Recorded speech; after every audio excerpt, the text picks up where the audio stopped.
qu'il est intéressant de lire. Mais je sais que si il y a vraiment des situations qui font réfléchir.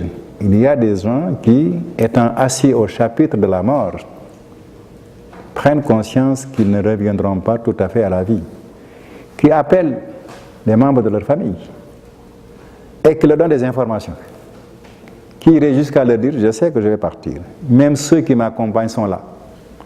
Ne vous en souciez pas, là où je vais, je me trouverai heureux. » Il y a des témoignages là-dessus. Il faudrait peut-être lire ces choses pour peut-être tirer quelque chose. Mais du point de vue expérience personnelle, ce n'est pas une chose que je peux dire clairement parce que je ne l'ai pas vécu. Mais je présume quand même que les témoignages qui sont donnés dans de pareilles situations peuvent faire réfléchir un individu. Le problème, regardé d'une autre manière, à partir de Dieu, j'y aurai des réponses. Non plus à partir des questionnements simplement humains, mais à partir des perceptions divines sur mon être, alors j'y ai autrement des réponses et nous allons y arriver. Donc je sépare un peu les niveaux de questionnement et les natures de réponses. Si on me questionne sur des choses simplement humaines, j'essaie dans ce domaine d'arranger la réponse possible. Mais pour celui qui cherche la sagesse divine, je dis patience. Quand tu te tiendras davantage du côté de Dieu, tu vas très bien comprendre ce qui va se passer. Tu vas même en rire. Donc les réponses qu'on va donner seront plus ou moins des réponses d'attente ou des réponses purement scientifiques en attendant. Donc, oui, nous en étions à parler de cette conscience qu'elle est faite vraiment de différentes facultés. Et il est important que chacun de nous essaye de faire l'analyse un peu de ces facultés, qu'il en repère 2, 3 ou 4. Question d'avoir une idée claire de la chose. Je peux raisonner sur un ensemble de faits. Si je mets ça avec ça, ceci par rapport à ça, ceci, bon. Je dois arriver à tel résultat. Je combine vraiment les phénomènes de connexion de tous mes trucs, comme fait Gaëtan tout le temps. Bon, je dois arriver à tel résultat. Je raisonne sur la technique de ces choses pour arriver à son résultat. Je dois planter sur Moussa, ceci, caméra, des trucs pour avoir à peu près le son que je veux. C'est un travail de raisonnement sur la technique des choses. L'attention aussi est une activité de ma conscience. Vraiment. La mémoire en est une. L'activité de mes sentiments d'amour pour mes enfants, pour ma femme, pour mon mari, pour mes amis, tout ça sont des activités de conscience. Ça n'en finit pas, il y en a beaucoup. Par conséquent, je peux trouver vraiment à ma conscience d'innombrables facultés, qu'on dit intellectuelles, morales ou même spirituelles. Il y en a là, beaucoup. Ça, c'est pour nous permettre de repérer la réalité de notre conscience comme nous avons repéré la réalité du corps. Une perception qui soit suffisamment claire à notre intelligence pour qu'il n'y ait pas de confusion par la suite. Et je me rends compte que toutes ces facultés de ma conscience, d'abord qu'elle est organisée en facultés. Et je me sers d'une faculté tantôt d'une autre faculté. Mais que chaque faculté, elle est active, elle est dynamique, elle est vivante. Si mon attention sur un objet n'était pas une chose active, qui produit par rapport à cet objet ce que je veux saisir, si mon attention n'était pas dynamique et active, si à chaque fois que je le voulais, tout s'écoule comme ça, je n'arriverai pas à saisir la chose que je veux comprendre dans mon attention. Il y en a des enfants qui n'ont pas d'attention. Plus souvent, ce sont des problèmes aussi pathologiques ou de maladies, pour savoir soigner. Hein? Donc, je me rends compte que ma conscience aussi a des facultés. Et les facultés sont vivantes, exactement aussi comme mon corps. Et que tout cela, ça fonctionne pour que ma vie soit réussie. Ma conscience travaille dans la réussite de ma vie.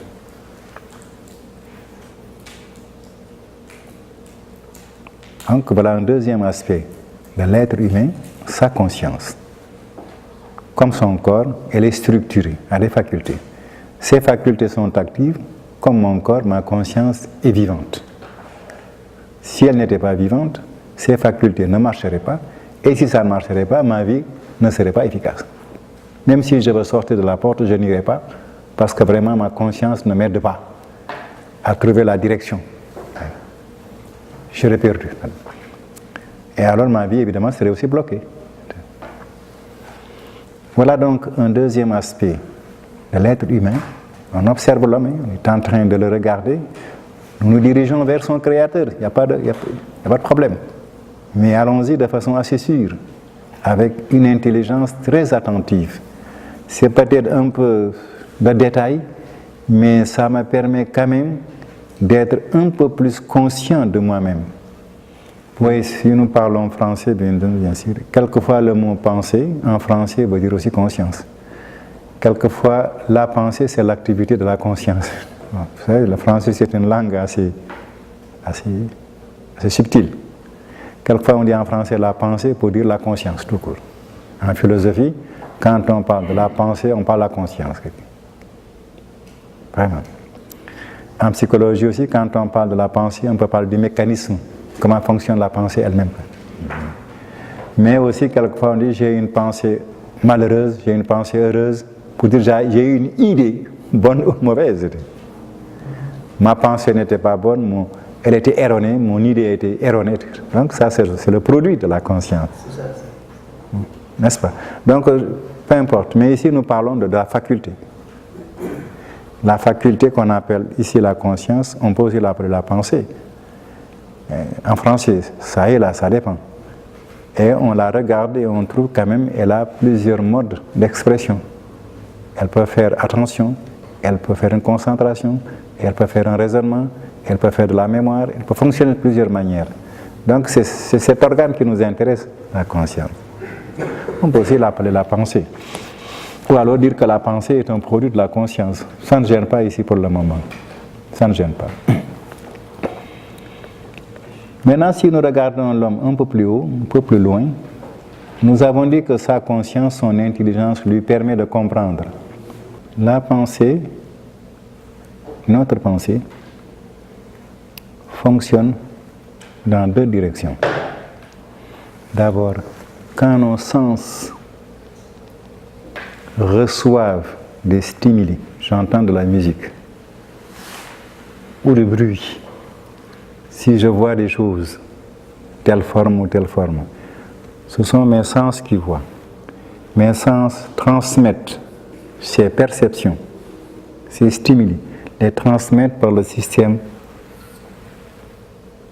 neuropsychiatrique, les transmettent à la pensée, au centre, à des centres ici.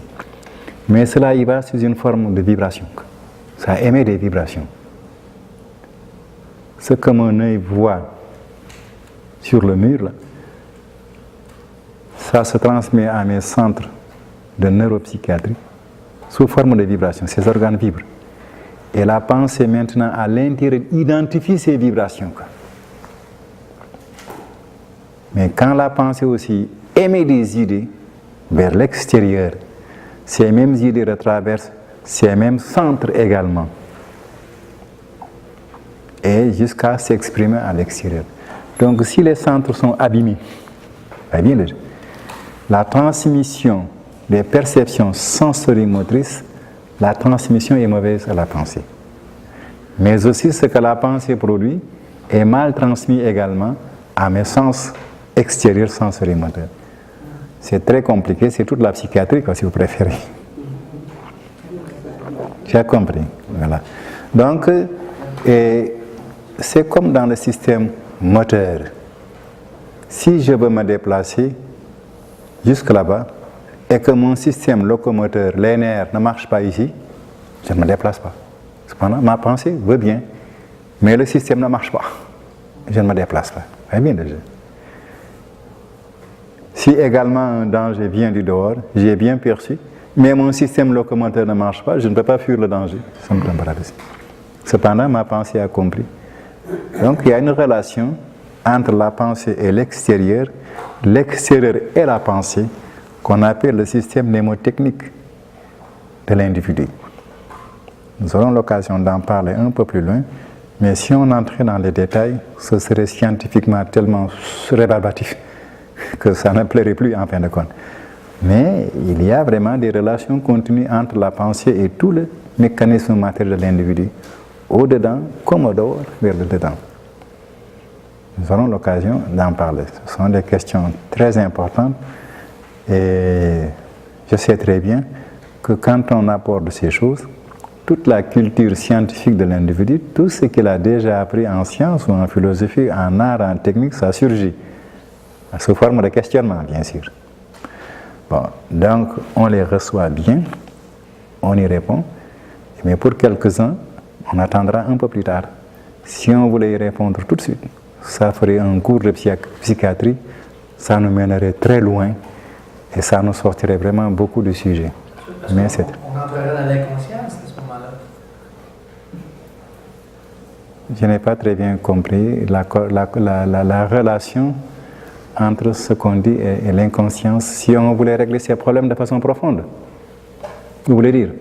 Non, peut-être pas les régler, c'est qu'on n'a pas de système opérationnel parce que bon, il y a un facteur, il y a un bris dans le système, ça ne fonctionne pas. Oui, bien sûr. On peut se parler de l'inconscience à ce moment-là, non? Oui, on peut partiellement en parler, et ça dépend.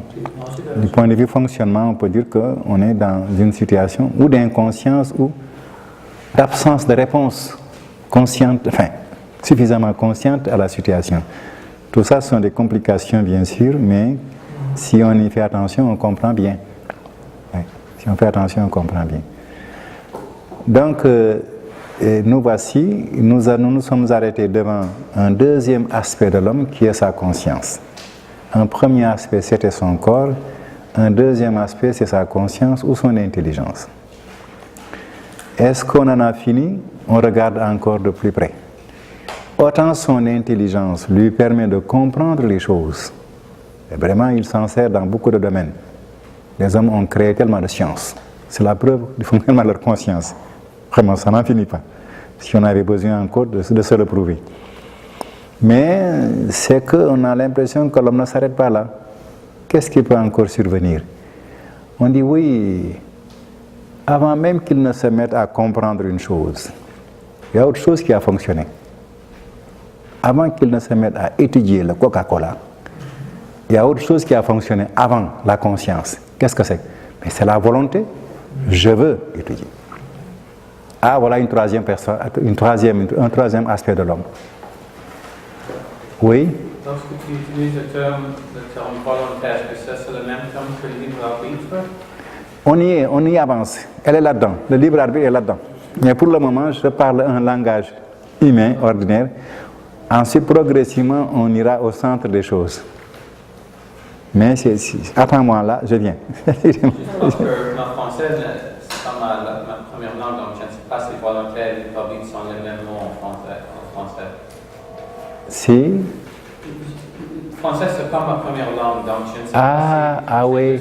Si libre arbitre et volontaire ont le même signification en français. Ah d'accord, je ne voyais pas. Je ne voyais pas que tu avais le problème de langue. Évidemment, ce n'est pas votre première langue, donc il faut qu'on rapproche les concepts à ta première langue. Ta première langue, c'est anglais. C'est l'anglais. Bon, s'il y a des gens qui comprennent bien l'anglais et qui comprennent bien le français, ils pourraient aussi l'aider. Il y a le même problème devant moi ici, quoi. Donc, tu as raison, il faut absolument qu'on t'aide à ce que les choses soient plus claires dans ta langue de base. C'est un enseignement que je fais en français et les anglophones peuvent avoir des problèmes. C'est le même problème qui est là devant moi. Oui, la volonté aussi est liée au concept de libre arbitre. Et on va le clarifier tout à l'heure. Hein? Si tu veux même, on peut tout de suite le faire. Avant que je ne choisisse d'étudier le Coca-Cola, au fond de moi-même, j'ai délibéré et j'ai dit que c'est nécessaire. Donc j'ai fait le choix. Mon libre arbitre a arbitré le choix d'étudier le Coca-Cola. Et ma volonté s'est mise au travail. Donc ils sont très liés. Tu as compris? Non. Oui, justement, tu étais en train de noter. Quand je dis je veux étudier le Coca-Cola, I will, je veux étudier. Coca-Cola. C'est une activité de ma volonté. Mais avant ça, mon libre arbitre a déjà choisi, a déjà accepté, a déjà déterminé que l'étude du Coca-Cola est importante pour moi. Donc, vous voyez que la volonté et le libre arbitre, ça marche ensemble. Donc, premièrement, tu as le libre arbitre, deuxièmement, tu as le volontaire. Oui, si tu... Voilà. Le libre arbitre. C'est ça. Ça peut aller mieux comme ça. Bon, mais comme c'est un enseignement, on avance du plus simple vers le plus compliqué. On part de ce qui est courant vers ce qui est plus profond. Nous disons que chez l'être humain, dans la vie ordinaire, on voit les hommes dire « je veux aller à Montréal, je veux sortir, je veux ceci ». Ils manifestent une volonté. Avant de faire la chose, ils ont manifesté la volonté de faire la chose. Évidemment, pour faire la chose, ils font appel à leur conscience, c'est-à-dire comment je vais aller au dehors. C'est la conscience qui répond. Mais avant la conscience, il y a déjà le désir, la volonté d'aller dehors. Mais avant ce désir, j'ai déjà fait le choix. Mon libre arbitre a déjà déterminé. Voilà. Tu peux renverser. L'homme peut dire spontanément, sans beaucoup réfléchir, je vais dehors. Allez, attention, mais pourquoi? Donc il a agi d'abord spontanément. On dirait qu'il a presque agi instinctivement. Ensuite, il réagit. Oui, mais est-ce que c'est convenable que j'ai dehors? Donc son libre arbitre fonctionne auparavant.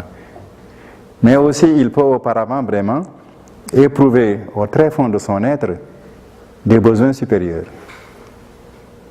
Où il arbitre, effectivement, avant l'exécution. Il peut arbitrer avant, après le désir. Il peut aussi arbitrer avant de prendre le désir. Avant de prendre la décision, il peut aussi arbitrer. Gaëtan me dit, Moussa, il faut venir au Québec pour partager avec nous les enseignants.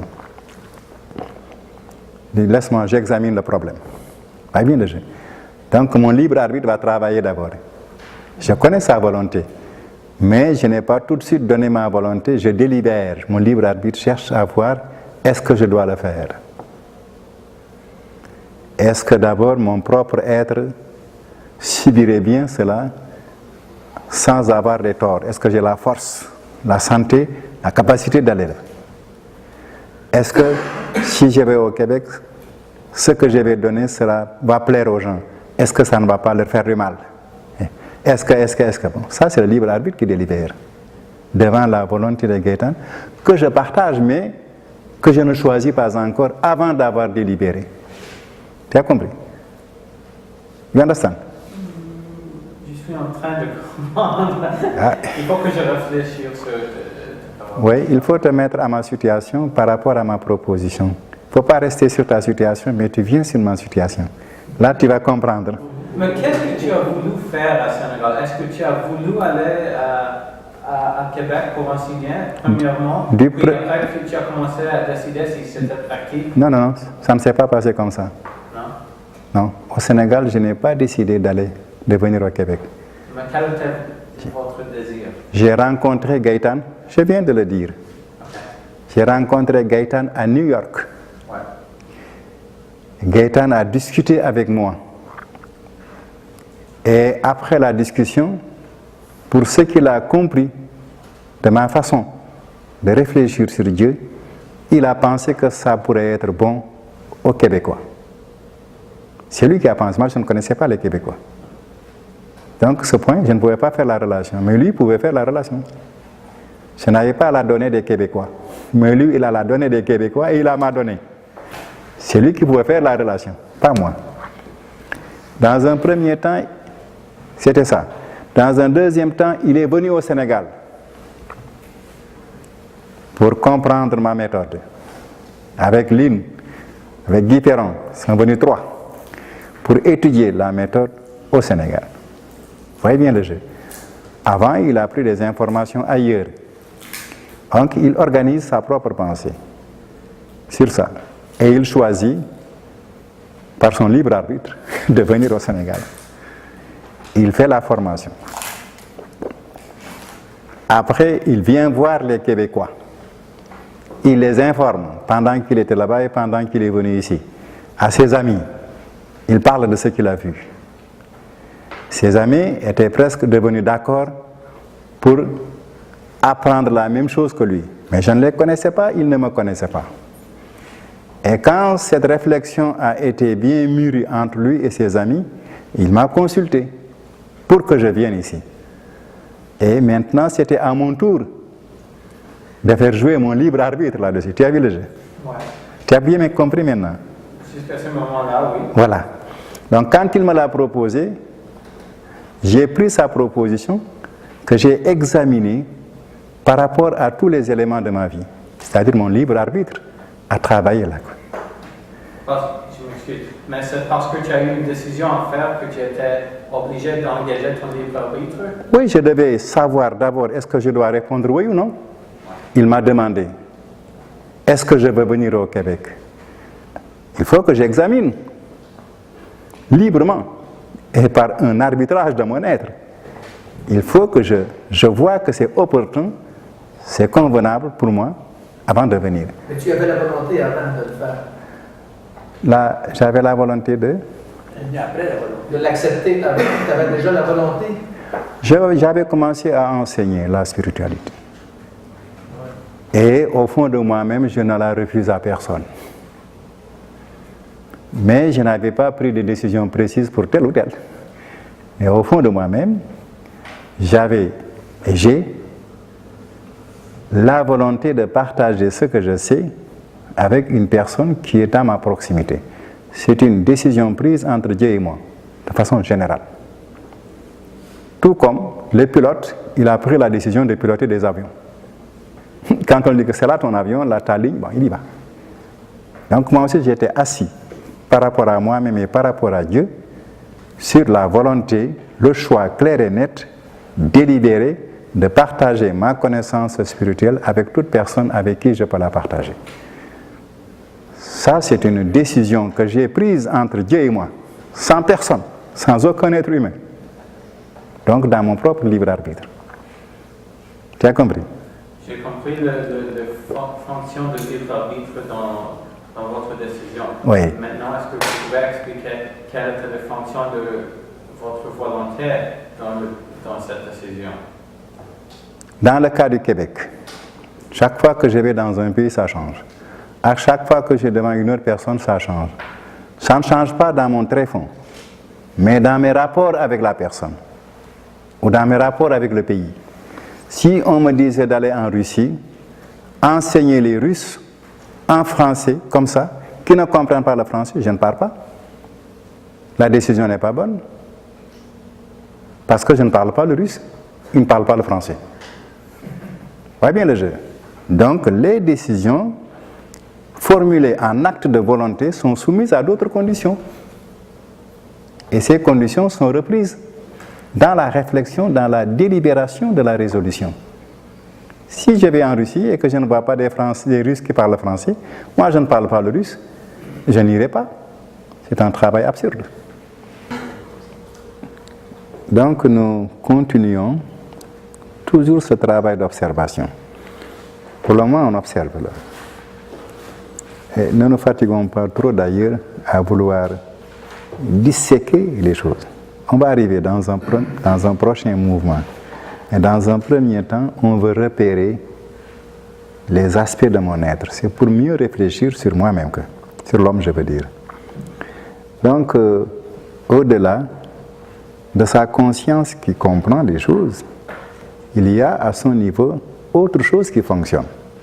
Cette autre chose, dans le langage ordinaire, on l'appelle la volonté de l'homme. Bien sûr. Et cette volonté, c'est l'expression d'un autre aspect de son être qu'on appelle la personnalité. Et la volonté est un aspect de la personnalité. Il y en a d'autres. Donc si on fait doucement, nous arriverons tranquillement à repérer un certain nombre de choses. La volonté, c'est l'expression de sa personnalité. Ma personnalité s'exprime par sa volonté. Dans cette volonté, il y a vraiment, au niveau de l'individu, ce qui caractérise les importances des choses. les valeurs des choses. Ma personnalité voit les valeurs des choses par rapport à mon être. Les valeurs. Et cette personnalité se détermine là-dessus. Elle fait marcher donc son libre arbitre. Ah, écoutez, moi, les mathématiques, ça m'intéresse. Je sens au fond de moi-même qu'avec les mathématiques, mon génie intérieur peut faire des choses, ceci ou cela. Tout ça se dégage au sein de la personnalité d'un individu. Et quand c'est clair, il dit, bon, je m'engage. Ma volonté, c'est-à-dire mon activité de réalisation, je la mets en route. Donc, il y a chez l'individu ce que nous appelons couramment sa personnalité.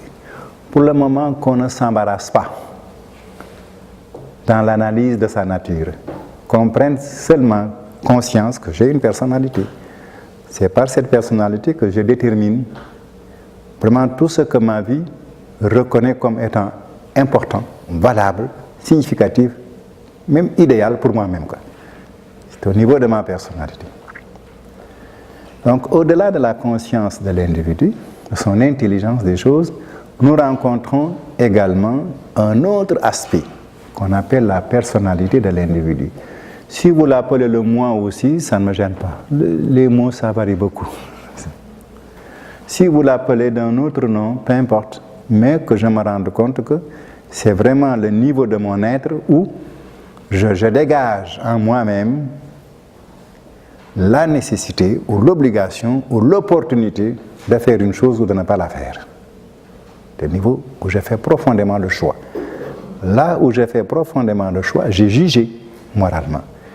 Donc j'ai arbitré par rapport à moi-même. Et j'ai dit, je le fais librement, personne ne m'y pousse, personne ne s'y oppose, je le fais de moi-même. Il y a donc cet élément dans notre être qu'on appelle la personnalité. Maintenant, si nous regardons cette personnalité fonctionner à mon niveau, au niveau des autres, pour essayer d'analyser un peu sa nature, sommairement, je me rends compte que cette personnalité se manifeste par ce qu'on appelle des volontés. Je veux aller au Québec, je veux aller à Paris, je veux être mécanicien, je veux apprendre la nage, je veux ceci, je veux... Ce sont des manifestations continues de la personnalité. Chaque manifestation est caractéristique. Chaque volonté est caractéristique de la personnalité. Et toujours pour rendre les choses très claires, quand j'ai la volonté de faire quelque chose, pour les êtres humains, c'est encore là-dedans. On s'attend à ce que je le rende très visible, par conséquent que je le réalise. Quand ma volonté réalise quelque chose, je démontre aux gens que j'ai le pouvoir d'une volonté qui est issue d'une personnalité. Dans le fond, la manifestation d'une personnalité entière, c'est le pouvoir. Je suis un bon conducteur d'automobile, oui, mais comment est-ce que je le saurai? Attendez, je vais conduire une automobile. Donc, la personnalité va être vraiment s'exprime clairement au niveau du pouvoir, où il exécute vraiment ses talents et ses compétences. À ce niveau, on voit que la personnalité humaine, dans sa vie, a des pouvoirs très nombreux. Donc des facultés de réalisation très nombreuses.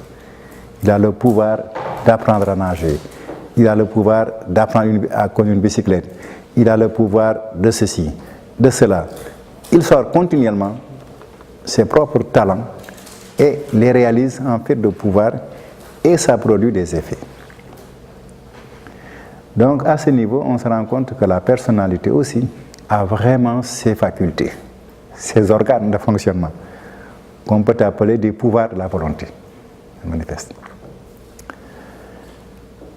Et on se rend compte que chaque pouvoir de la volonté est vivant. C'est une manifestation organisée de la personnalité, une signification spécifique de la personnalité. C'est une manifestation donc organique de la personnalité. Ce sont ces organes, les pouvoirs, manifestent vraiment les capacités, les talents de la personnalité. Donc, c'est ces organes, disons, prenons le mot, ou les facultés de la personnalité. Mais que toutes ces facultés de la personnalité sont vivantes aussi. Elles sont spécifiques, chacune est différente de l'autre. Dans une vie, on peut en avoir beaucoup. Un individu peut donner la preuve qu'il est capable de faire beaucoup de choses différentes. Et tous les jours, du matin au soir, je suis dans des situations où à chaque fois, je démontre aux personnes avec qui je suis en rapport que ma personnalité est capable de faire ça, est capable de faire ça, est capable de faire cela. Toute la journée, tout au long de la journée, du matin au soir, je manifeste continuellement des manifestations de variation de ma personnalité à travers ma volonté et à travers l'exécution de ma volonté par mes pouvoirs. Je peux discuter avec tel. Tel est un chimiste. Je peux discuter avec tel. Tel est un philosophe. Je peux discuter avec tel. Tel est un anthropologue. Je peux discuter. On peut faire des échanges.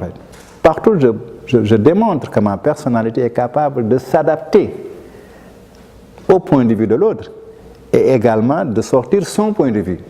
Donc, à ce moment-là, vraiment, on voit qu'une personnalité humaine a beaucoup de talent, beaucoup de capacités, beaucoup de pouvoir.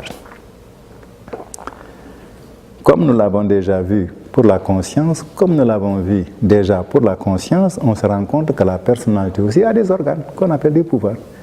Et ça, il y en a beaucoup. Et c'est très vivant. Quand les hommes les sortent, ils produisent des choses qui sont intéressantes pour les autres hommes. Et cela aussi, ça n'arrête pas. Il y en a beaucoup. Donc, je m'aperçois que la personnalité est aussi un aspect de mon être. Et cet aspect de mon être a des pouvoirs, qui sont ses facultés de manifestation. Ces pouvoirs sont tout aussi vivants et sont tout aussi spécifiques. Quelle est la nature de la personnalité? Et voilà encore un problème. On dira, elle n'est pas matérielle. Mais qu'est-ce qu'elle est? Sa nature. Voilà un problème. Sa nature. Tout le monde perçoit sa personnalité. Vraiment. Chaque individu perçoit ce qu'on appelle sa personnalité. Dans les analyses, le plus souvent, il y en a qui partent du niveau physique de perception. Que ma volonté peut pousser et faire tomber la table. Ils vont s'intéresser aux résultats de la table qui tombe. Pour des hommes de science, c'est ça qui m'intéresse. Donc la personnalité est une force. C'est bien le jeu. Voilà justement, ça ce sont les points de vue de ceux qui observent. Si c'est un physicien, si c'est un mathématicien, il va regarder ma personnalité dans le phénomène physique de faire tomber la table. Mais oublie que la personnalité, avant de faire tomber la table, a émis la volonté, qui est en relation avec le système mécanique de mon corps. Et que la personnalité est au-delà de cela. Même qu'il en soit la source, ce n'est pas ce qui tombe. Mais leur analyse s'en tenant à l'effet physique, ils vont identifier la personnalité par rapport à l'effet physique. Dans leur hypothèse de recherche ou de réflexion. Vous savez, en science, c'est ça qui est terrible. L'homme de science ne peut regarder qu'un fait. C'est bien le jeu. Alors qu'il y a des séries de faits qui sont liés à ce fait, mais c'est ce fait qu'il peut regarder. Il fait des analyses là-dessus et des conclusions. Quelquefois, il ne les relie pas à d'autres faits. Dès qu'il fait cela, il sort tout de suite de la science et dans des relations philosophiques. Oh, il refuse. Donc, il est possible qu'il identifie, qu'il saisit la personnalité par rapport à ce phénomène de chute de la table. Et verra que la personnalité fonctionne au niveau physique, peut-être qu'elle est même physique. Ça dépend de ça. La clarification de ses idées dans sa pensée. On n'en veut pas à l'homme de science, mais il faut savoir mesurer sa perception. C'est ça qui est très important. Un homme de science, il perçoit toujours un fait, sans relation avec les autres. Et tout le problème est là, effectivement. Surtout sans relation avec les faits non visibles. Il s'en tient aux faits visibles. Donc, oui. Oui, parce que pour un être humain, finalement, l'espoir commence avec la survie de la personnalité. Quand on découvre ça, c'est... C'est un phénomène extraordinaire. Oui, ça, vous sautez encore sur un autre palier. Sur un autre palier, et il faudrait peut-être que nous parlions. Voilà, donc si nous faisons tout doucement, nous arriverons à ce que tous ces concepts soient clarifiés dans la réalité de fait, et donc appréciables par nous tous, et qu'on peut discuter de façon très claire. Mais si nous ne voyons pas les mêmes choses dans le fait, les discussions ne sont pas claires. Ça, c'est évident. Chacun voit une partie, l'autre voit une partie. Moi, les discussions ne sont pas convergentes, comme on dit. Chacun s'en tient à sa partie. Donc, on est obligé d'essayer quand même de se retrouver sur des choses claires, précises et nettes, pour mieux discuter, faire des échanges. Chacun en sort quelque chose qui peut profiter l'autre. Mais quand les différences sont très nombreuses, c'est une discussion de sourds. Ah, tu vois comme ça, moi je vois comme ça, moi je vois. En fait, on ne partage rien du tout. Chacun tourne le dos à l'autre. Malheureusement, c'est comme ça qu'on fonctionne. On fonctionne en intellectuel, comme on dit. Chacun voit son point de vue, de conscience, d'achat. L'autre son autre point de vue. Et les échanges ne sont pas fameux. On se sépare toujours dos à dos. Les intellectuels se séparent toujours dos à dos. Même s'ils sont des philosophes, toujours c'est dos à dos. Ah, moi je suis un philosophe pour la métaphysique. Ah, moi je suis philosophe pour l'épistémologie. Ah, moi je suis philosophe pour la morale. Ils ne s'entendent plus. Dans les écoles intellectuelles, ils ne s'entendent pas. C'est impossible. Donc, quand on veut les faire discuter, on ne fait que des chocs. Et en fin de compte, ils se séparent, chacun se tient dans sa position.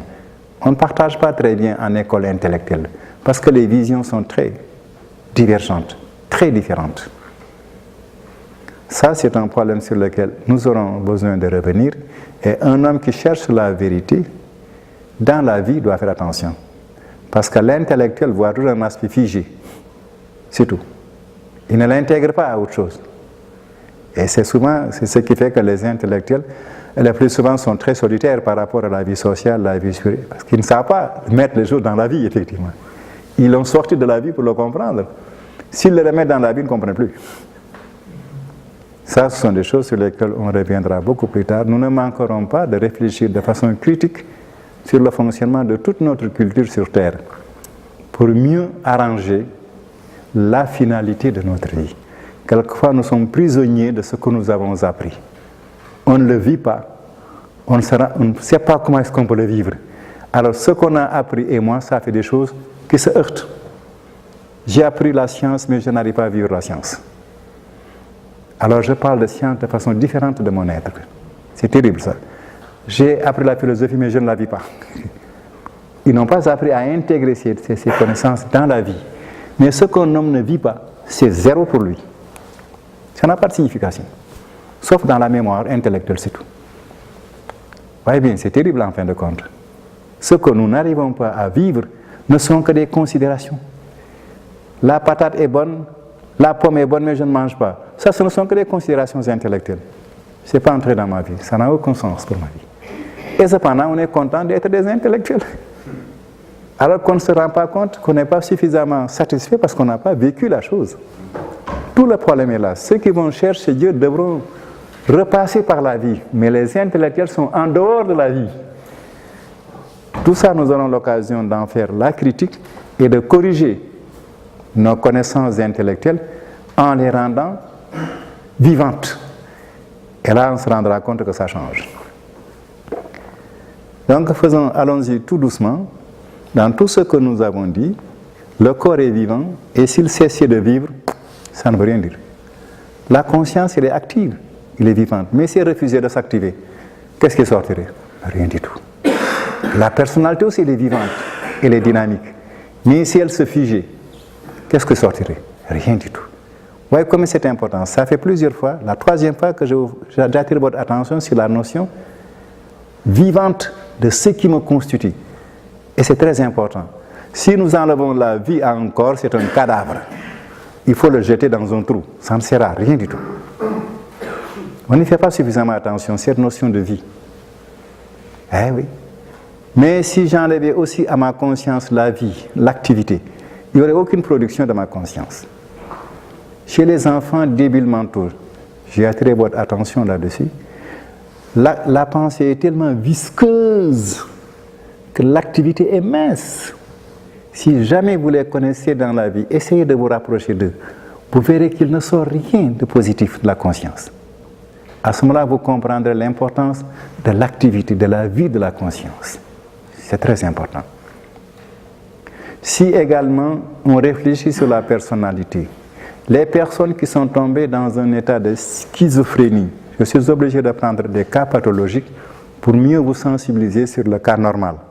Parce que souvent les hommes ne réfléchissent pas assez sur leur propre être pour saisir leur spécificité, surtout qu'ils sont vivants. Les êtres humains n'y font pas attention. C'est quand ça se gâte qu'ils commencent à faire attention. Mais chez les schizophrènes, c'est-à-dire les individus chez qui, le terme est allemand, chez qui la personnalité est dissociée du reste de l'être. Si vous êtes chez des schizophrènes, vous serez étonné. Vous entamez une communication sociale avec eux et vous voyez qu'ils ne mettent aucune valeur à leur vie. Ils ne s'habillent pas, ils n'ont plus le sens de l'habillement. S'ils vont manger, ils mangent dans des poubelles, comme les chiens. Ils font tout sans valeur. Et vous comprendrez que quand la personnalité ne fonctionne pas, ce qui reste chez l'homme est vraiment maigre. C'est vraiment pauvre. Si vous avez l'occasion de vous approcher des psychiatres, demandez-leur de vous faire voir des personnes atteintes de schizophrénie profonde. Vous serez attristé, quoi. Tout le reste est humain dans la forme, mais cette personnalité qui ne fonctionne plus n'est plus coordonnée à la conscience et il vit moins bien qu'un animal. Les animaux semblent avoir davantage d'instincts raisonnés pour leur alimentation que l'homme qui a perdu sa personnalité. Oui. Pourquoi on appelle ça un dédoublement de personnalité? Un dédoublement de personnalité, pourquoi on appelle ça comme ça? Ah, je ne sais pas quel langage tu parles dans la notion de dédoublement de personnalité. À un moment donné, c'est un nom commun quand même qu'on entendait souvent. Ça. Dédoublement de personnalité, c'est comme si la personnalité était ailleurs, un peu, ou à côté. Oui, si tu veux bien, il y a des... Oui, il y a des psychiatres qui ont décrit cet état, mais c'est comme si l'individu était dans un monde de rêve, différent de notre monde. Mais la communication, au niveau des valeurs et des données de l'intelligence et de la vie, ne concorde plus entre lui et nous. Il n'y a plus de concordance. Donc la relation sociale devient impossible. Ils ne relationnent plus avec quelqu'un d'autre, même pas entre eux schizophrènes. Encore moins entre eux et les hommes qui se portent bien. Donc, c'est vraiment quand on regarde ces cas qu'on revient à la personnalité. On dit, tiens, ma personnalité est quand même très importante pour moi. Sinon, les hommes ne font pas souvent attention à ces notions du point de vue de leur vie. On lit ça en philosophie, on lit ça en psychologie sur l'homme, mais ça ne suffit pas. C'est par rapport à la vie que ces choses ont de l'importance. Elles sont pathologiques parce que justement, un schizophrène, il est sorti de la vie humaine, de la vie intelligente et de la vie de valeur. C'est à cause de ça qu'on dit qu'il est pathologique. Donc il faut vraiment, quand on a regard de la personnalité, la replonger dans la vie pour mieux saisir sa signification et son importance. Ce qui voudrait dire qu'un être qui est évolué, très spiritualisé, ne pourrait pas devenir schizophrène, par exemple. Ah, vous avez des conclusions? Non, ah oui, ça je sais bien. Je sais bien. Voilà des hypothèses, autrement dit, qui sont très intéressantes. Personnellement, ça ne bouge pas. Voilà, d'accord. Je comprends mieux. Il est certain que quand un individu, mais c'est encore des choses dogmatiques que je dis, nous la verrons au fur et à mesure dans les développements. Je suis obligé de donner des réponses un peu dogmatiques, parce que si j'entrais dans des détails, on sortirait longtemps du sujet. Mais comme nous y arriverons, je donne quelquefois la conclusion de mon témoignage en attendant que la compréhension, la claire conscience nous y amène. Un homme qui fait de la spiritualité réelle, attention à certains mystiques, il y a des gens qui sont bizarres. Je ne parle pas de ces considérations que nous étudierons d'aller plus loin, qui sont quelquefois un peu débordées sur les bords. Mais quand un être humain fait de la spiritualité, perçoit et clarifie et fonctionne dans ses relations avec Dieu, il ne va pas tomber dans la schizophrénie. Sauf peut-être qu'il arrive un choc très dur dans la tête, ou ailleurs, une maladie, imprévue, une chute, etc. Mais cela, l'équilibre de son être est hors de schizophrénie, c'est exact. Parce que les énergies de son être sont rattachées aux énergies divines. Or, quand il y a ces doubles relations d'énergie, c'est une nouvelle énergie qui jaillit. Celle-là, l'énergie matérielle ne l'attaque pas. Voilà le problème. C'est facile à dire, mais il faut du temps pour l'expliquer aux individus. Donc, il est dans un état de stabilité qui exclut des ruptures, comme on voit en schizophrénie. C'est exclu, parce que les énergies de sa pensée, de tout son être, se sont liées aux énergies divines. Nous en parlerons. Et de cette relation des deux énergies, il est sorti une troisième énergie, à laquelle les énergies matérielles ne peuvent pas tronquer la chose. Ça vient le jeu, c'est impossible. Donc, voyez-vous, la retombée dans la schizophrénie devient tout de suite une hypothèse lointaine de cette personne. Sauf, bien sûr, s'il y a des accidents très graves, imprévus, évidemment. Mais dans la nature des choses, certainement pas. Et ça, nous l'expliquerons au fur et à mesure. Je donne ces réponses qui sont un peu dogmatiques, bien sûr, à cause de la question qui est posée. Il faut toujours apporter à une question un peu de satisfaction en avançant vers une plus grande satisfaction. C'est exact, de ce point de vue-là. Donc, voilà un troisième aspect de l'être humain, sa personnalité, que nous observons comme être également, quand elle est normale, elle est vraiment active, elle est vivante, elle est dynamique.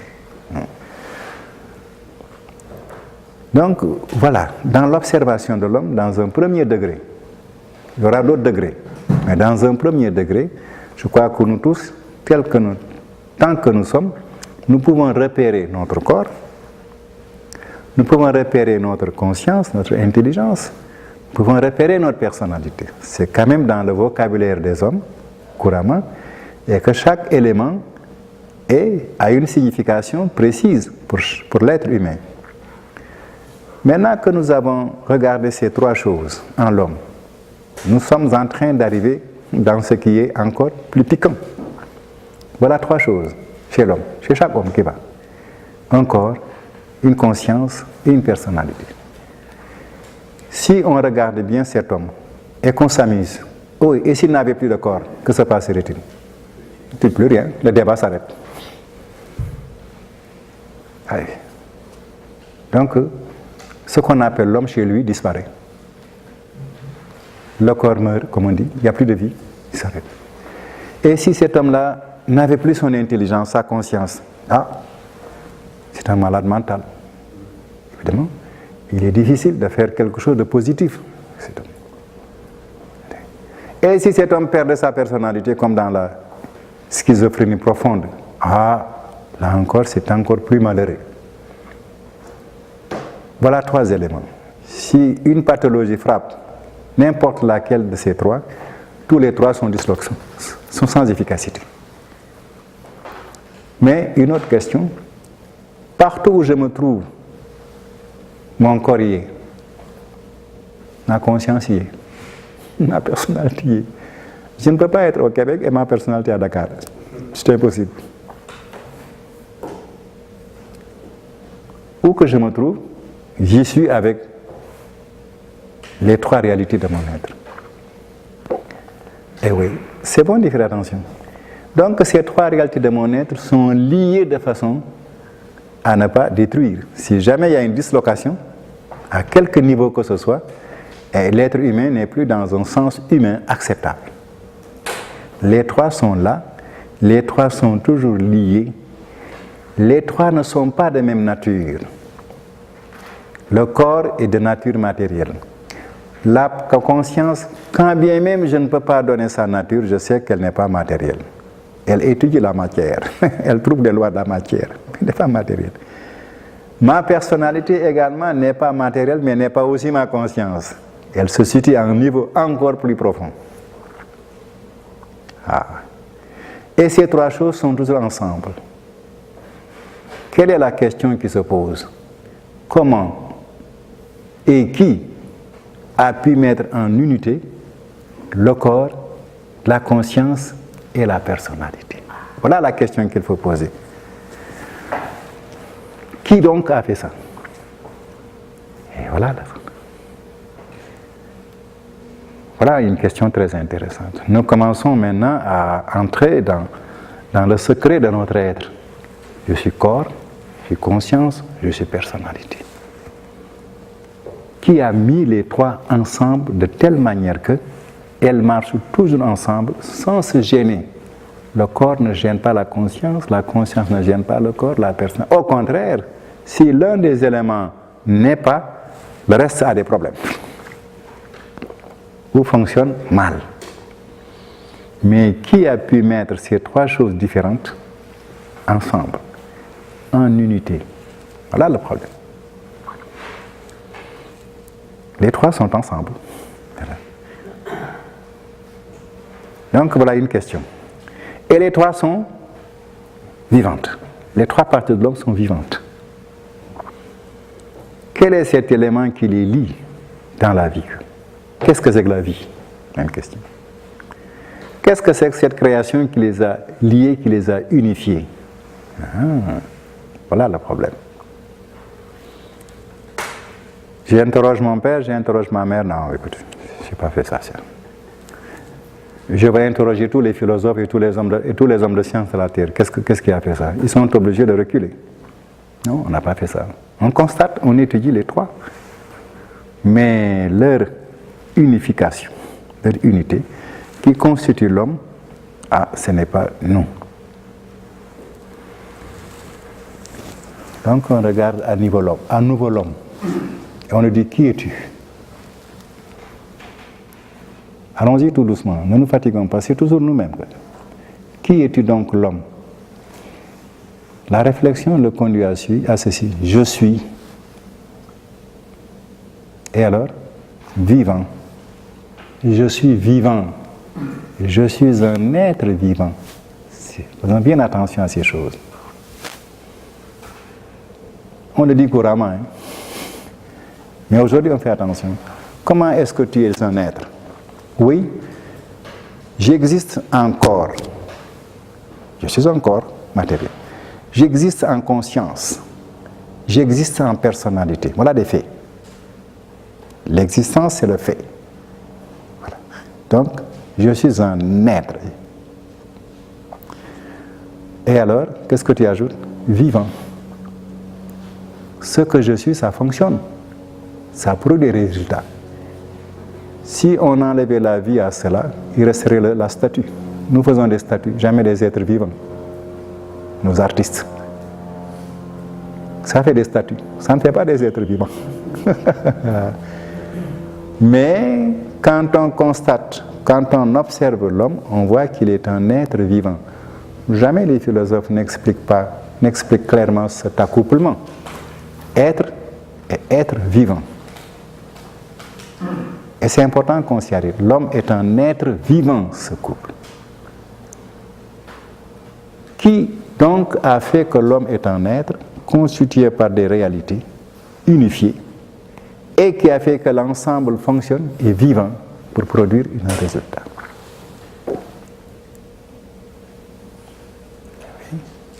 Le problème de l'homme, en définitive, c'est un être et un être vivant. Alors, on pose la question, qui a fait que l'homme est un être vivant? Est-ce que c'est l'homme? Qui a inventé le corps de l'homme?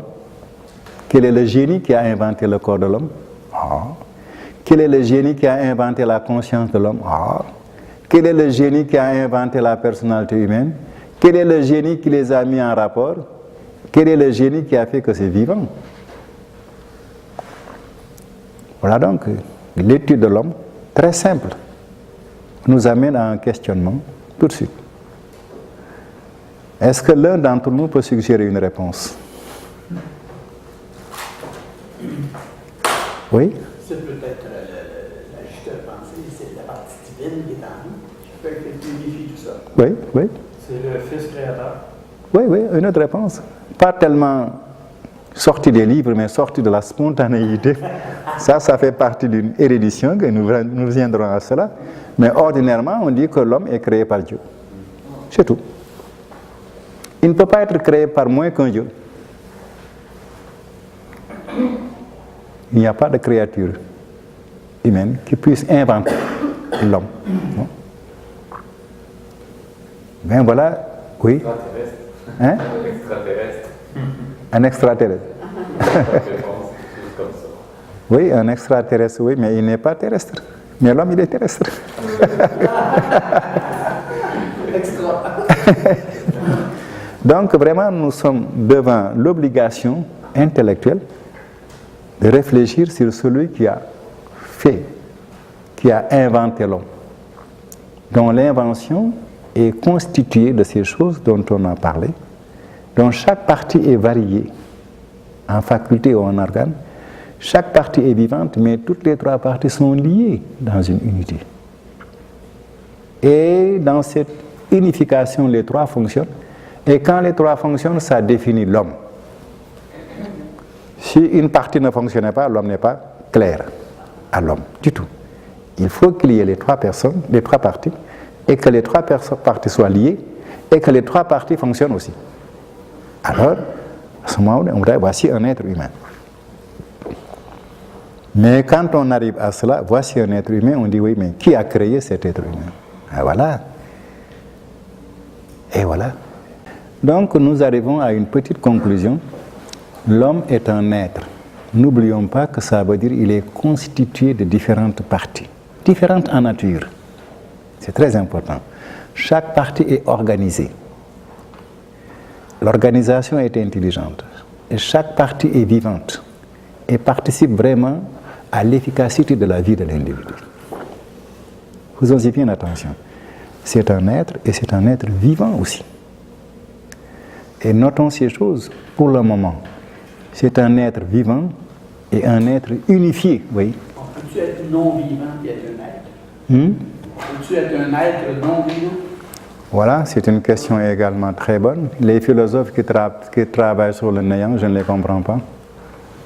Il ne peut pas dissocier. Non, quand je ne suis pas, je n'ai pas conscience du néant. Et je ne sais pas si un être qui est peut être conscient du néant à la fois. Ça, c'est une très bonne question. Mais si quelqu'un peut résoudre ça, non pas en mots, mais en fait de réalité. Car avec les mots, on peut créer n'importe quoi. Mais la preuve des mots, ce sont les faits. Un fait qui n'existe pas, un fait qui est néant, que peut-on le dire? Il est et il n'est pas à la fois. Non?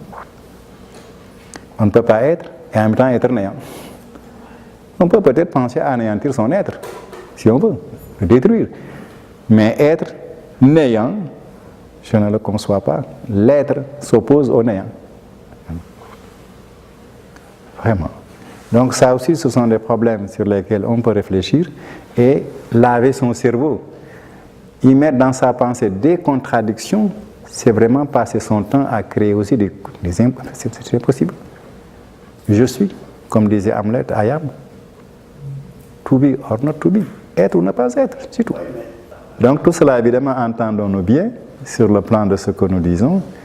Et quand on dit l'être humain, comme nous l'avons analysé, il est question d'une organisation d'être.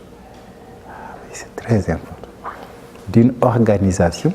N'importe quelle partie de son être que l'on prend est fait d'organes ou de facultés actives et différentes qui produisent et qui sont en même temps reliées. Donc si on prend l'être humain, on met une statue à côté, c'est difficile de l'appeler un être, lui-même, et d'appeler la statue un être. C'est un langage non précis.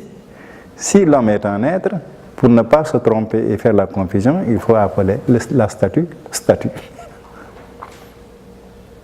Mais si on l'apprend pour un être vivant, c'est ça qui fait des confusions en philosophie d'ailleurs. Hein? On prend un élément que l'on semble pouvoir retenir dans la comparaison. L'homme existe, la statue existe. Donc l'homme est un être, la statue est un être. Et ça démarre vraiment un bavardage là-dessus. Ça peut arriver à des confusions énormes. C'est souvent comme ça qu'on fait des confusions dans les concepts philosophiques d'ailleurs. On étrique une réalité à une idée. Et on prend cette idée maintenant, on développe dans des implications d'intuition philosophique et on sort beaucoup d'écritures qui ne correspondent vraiment pas à grand-chose. Enfin, ça, c'est aussi la technique et l'art de la philosophie d'une certaine manière. J'ai fait la philosophie. Hein. J'ai étudié la philosophie. Je suis diplômé en philosophie. Donc je comprends aussi là les élucubrations des philosophes qui les amènent dans des erreurs. Non, je me suis fatigué à la philosophie, et même la philosophie ancienne, avec l'étude de latin et de grec, pour dire que j'ai vraiment bossé là-dedans. Mais je vous assure que le plus souvent c'est comme ça. Cette intuition philosophique, une idée de quelque chose, on la prend, on fait des choses élastiques à l'infini. La torture mentale. Ah, si tu veux bien. Donc nous corrigerons tout cela. Si on prend l'idée d'un philosophe, mettons-le dans la vie. Parce que si un homme ne vit pas quelque chose, il est en l'air. Ça, certainement. Prenons donc les philosophes, les hommes de science, prenons leurs idées, leurs trouvailles, et essayons de l'impliquer dans notre vie. À ce moment-là, certainement, ça peut nous faire des profits énormes. Mais si nous les suivons dans leur définition scientifique ou leur concept philosophique, on peut se retrouver en balade dans des univers qui n'existent pas, très imaginaires mentalement parlant. Et cela arrive.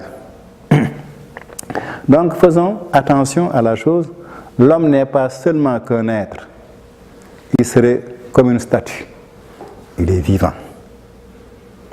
Si la vie est arrachée à sa vie, c'est rien du tout, c'est un squelette qui tombe. S'il était vivant et qu'il n'existe pas, on ne saurait pas quoi ça veut dire. Voilà les discussions qu'il faut mener. Tu es vivant mais tu n'existes pas. Essayez d'analyser ce problème, vous n'arriverez à rien du tout. Tu existes mais tu n'es pas vivant. Au niveau de l'homme, ça ne signifie rien du tout. Voilà donc des problèmes sur lesquels il est bon de se pencher pour mieux comprendre notre statut d'être. Je suis un être vivant, c'est un statut. Et si j'y insiste tant, c'est parce que ça va nous intéresser pour entrer, pour découvrir ce fameux Dieu qu'on cherche. Eh oui. Faisons-y bien attention. Et tout dans la nature, tant que cela dépend d'un créateur, porte un tout petit peu sur un statut. Regardez l'arbre. C'est un être vivant. Quand la vie est arrachée à cet arbre, que reste-t-il? C'est un bois mort. Hein? Regardez le pélican, les oiseaux, les insectes. Si vous leur enlevez leur être, on n'en parle plus. Ils ne peuvent pas être vivants sans porter aussi une existence. Et tout dans la création sera toujours identifiable par le couple être vivant. C'est très important. Et on se dit bien, vraiment, quel est ce créateur, quel est celui qui fait les êtres vivants, qu'il soit un insecte, un arbre ou un homme, même un microbe. Par conséquent, le phénomène d'être vivant, et ça commence à avoir dans notre pensée quelque chose de très, très singulier. Donc nous retenons que l'homme est un être, il est constitué par tout un ensemble de choses qui le définissent dans la réalité de corps, de conscience et de personnalité. Il est réel. Mais il n'est pas que ça. Il est également vivant. Ce qu'il est fonctionne et produit des résultats. Donc la première analyse, la première observation de l'homme nous amène au constat qu'il est fait de trois parties et que les trois parties sont liées, unifiées, pas séparées. Si jamais on les sépare, il n'est plus question de l'homme. Quoi qu'en science, on les sépare. Les biologistes séparent le corps de la conscience. Qu'est-ce que c'est qu'un corps humain sans conscience? Voyez bien ce que la science fait. Voyez les erreurs. Les psychologues travaillent sur la conscience et oublient le corps. Qu'est-ce qu'un homme qui a une conscience et qui n'a pas de corps sur Terre? Qu'est-ce que ça veut dire? Ça veut dire que si tu parles de l'arbre, qui est un être vivant, tu es établi une conscience. Oui, il y a une intelligence dans l'arbre. Il faut la retrouver à son statut d'arbre. Il ne faut pas la retrouver par rapport à l'homme. Il faut se ramener à l'arbre. Les énergies qui fonctionnent dans l'arbre ont été définies par une intelligence par derrière. Et d'une certaine manière, ces énergies portent la marque de la conscience qui les a conçues dans le système de fonctionnement. Il ne faut pas donner à l'arbre la conscience de l'homme, mais les énergies qui marchent dans l'arbre, pour faire ici un pommier, là un poirier, ces énergies ont été soumises à une intelligence qui identifie le pommier du poirier et de l'autre arbre. Il faut donc aller chercher l'intelligence de l'arbre, sa conscience, dans l'arbre et d'une autre manière que l'intelligence humaine, pour éviter les confusions. Ça, c'est important.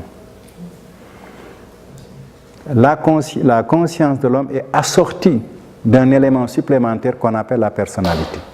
L'arbre n'est pas doué de personnalité. Voyez bien le jeu. Il faut faire bien attention. Les animaux...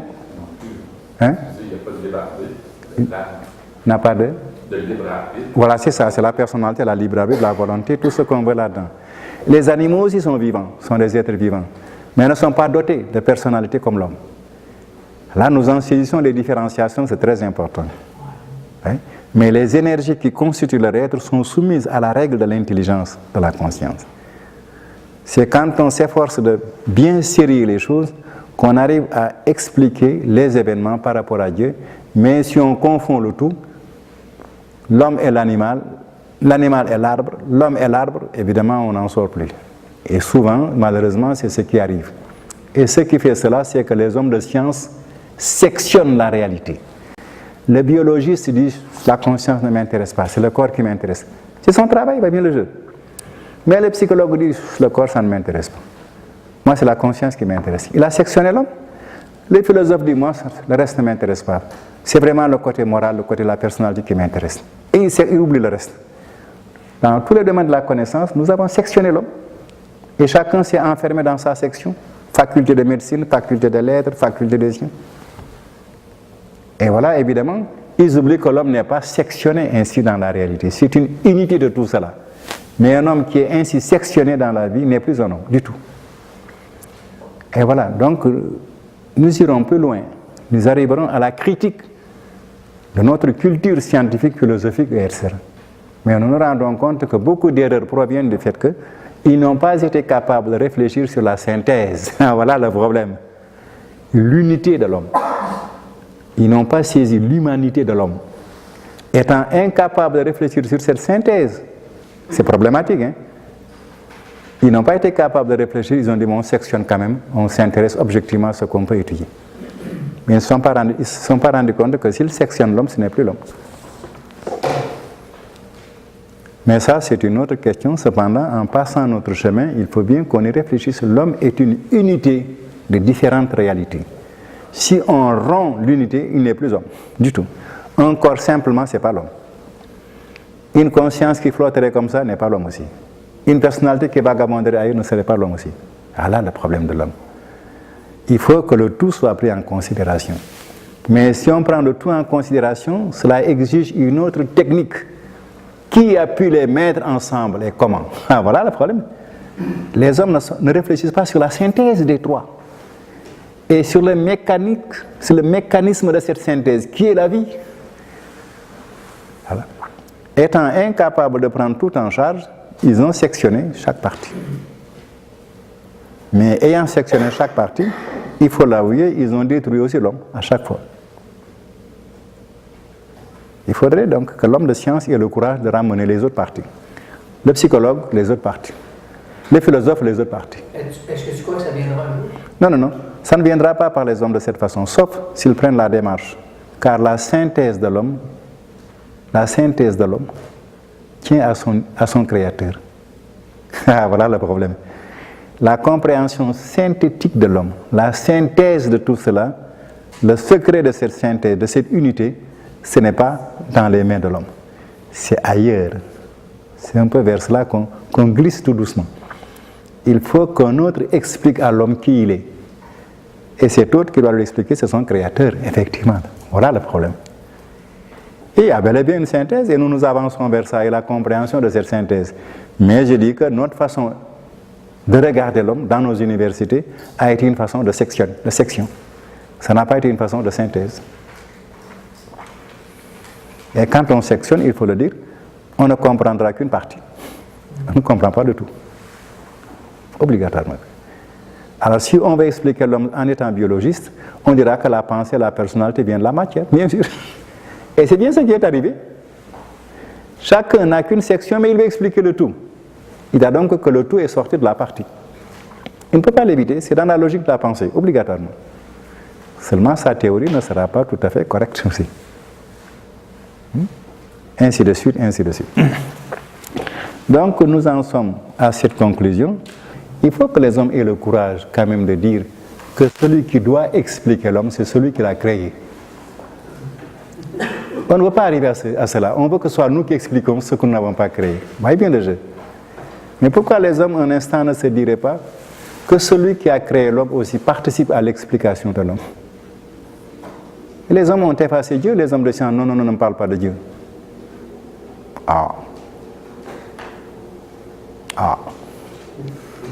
Les psychologues disent, je suis homme de science. Ne me parle pas de Dieu, ça ne fait pas école chez moi. Il y a des philosophes aussi. Beaucoup d'universités, quand vous parlez de Dieu, vous dérangez les professeurs. Bien sûr. Et cependant, on leur dirait, mais recréer l'homme et qu'on voit bien, si vous en êtes les concepteurs et les réalisateurs. Ils excluent celui qui en est le concepteur et ils veulent l'expliquer. Bon, il n'y a que des difficultés en fin de compte. Mais ne croyez pas que ce soit impossible ou difficile. Seulement, si je veux vraiment avoir une compréhension nette de mon être, il est quand même bon que je m'oriente aussi vers celui qui a fait ça. Il ne faut pas avoir peur de chercher Dieu. Mais si on commence par l'éliminer, parce que ma thèse doit faire ma gloire, ma thèse sur quoi? Sur l'étude vraiment du foie de l'homme. Moi qui n'ai pas fait le foie.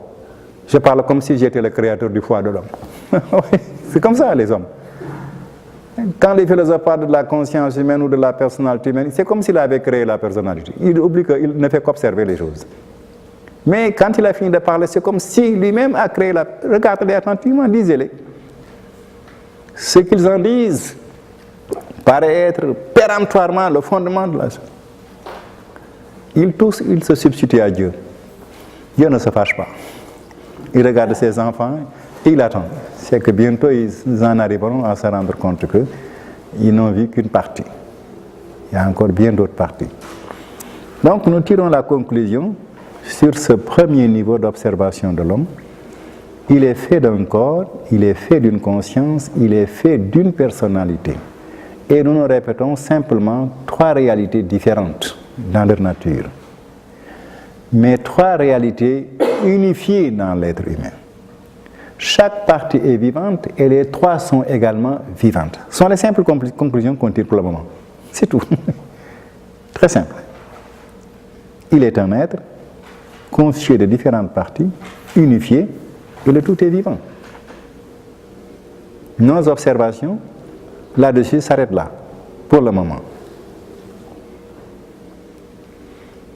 Nous sommes d'accord sur ces conclusions. Que c'est un être vivant, tout simplement. On est d'accord là-dessus. Encore, nous rappelons, si j'ai un temps libre, je reprends les choses. Un être, il est fait de quoi? Ça. Ah oui, je me souviens d'un corps, d'une conscience, d'une personnalité. Quand même, c'est un peu complexe. C'est un être, mais c'est un peu complexe. Il y a trois choses différentes. Chaque partie est vivante. Mais les trois sont liés. Ah, comment est-ce que les trois sont liés? Je me pose des questions. Comment sont-ils unifiés à tel point que partout où je suis, avec mon corps, le reste y est? Je ne peux pas les séparer. Si jamais je fais des ruptures là-dedans, c'est fini. Je ne réponds plus d'une réalité humaine significative. Il faut que les trois soient là et tout le temps ensemble. Cette notion d'unification, ne la perdons pas de vue, c'est important. Nous allons le trouver plus tard. C'est une marque claire de l'homme. Et il est vivant. Tout ça, ça produit quelque chose. Ce n'est pas une pierre, un bloc de granit. Il est fonctionnel. Et il produit des choses importantes et intéressantes. Il est vivant. Vivant, ça veut dire que ça fonctionne. Ça fonctionne, ça produit des choses. Des choses qui vont avec sa vie, telle qu'il veut la vivre, etc. Maintenant que nous avons regardé ainsi l'homme, nous n'en sommes qu'à l'observation, nous avons dit, nous étudions. Ah, il faut donc descendre plus en profondeur dans les choses. Une étude, c'est une étude. Il faut aller jusqu'au bout. Il faut étudier le corps, il faut étudier la conscience, il faut étudier la personnalité. Ça, ce ne sont que des constats pour le moment. Certes, ça a demandé de l'attention, de l'effort, de l'analyse, de la perception, mais on n'a pas fini avec l'étude. On a rencontré les faits. Le fait du corps, le fait de la conscience, le fait de la personnalité. Ah! Et maintenant, qu'est-ce qu'on va faire? On va étudier chaque partie. C'est moi-même, hein, je ne peux pas me fuir. Je ne peux pas refuser de me connaître. Ça ne va pas. Et oui, on en est là. Et encore, je pose la question, entre ces trois choses que nous allons étudier, nous les avons reconnues différentes, malgré tout, toujours ensemble, mais différentes. Ma pensée humaine, ma raison humaine ne peut pas réfléchir à la fois sur des choses différentes. Ça, c'est impossible. Prenons bien en considération le type d'intelligence que nous avons. Je ne peux pas réfléchir à la fois sur ce verre, sur ceci et sur le mur. Si quelqu'un le peut, il n'a qu'à essayer. Il est bon de faire attention clairement à soi-même. On ne peut pas étudier des choses différentes à la fois. En même temps, l'homme ne peut pas. Vous voyez, son intelligence, elle est vraiment sommaire. C'est vrai. Et oui, il est bon de faire attention clairement à soi, en soi-même. C'est pour mieux marcher clairement.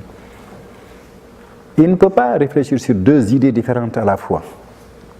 Le verre ici et autre chose derrière. C'est impossible. Mais il peut réfléchir sur le verre. Et quand il a fini, il se tourne vers le tableau, il réfléchit sur le tableau. Mais à la fois, ici et là, il ne peut pas. Vous voyez les limites de l'intelligence humaine. Il ne faut pas être vaniteux. L'homme ne doit pas être vaniteux. Il doit faire très attention à la nature de sa pensée. Ce n'est pas humiliant non plus. C'est quand même venu d'un créateur que nous aborderons bientôt. Mais c'est bon de clarifier les choses pour ne pas tomber inutilement dans des confusions. Donc, corps, conscience, personnalité. Puisque je ne peux pas étudier tout à la fois, je vais commencer par quoi? Oui, c'est... J'ai entendu le corps, the body.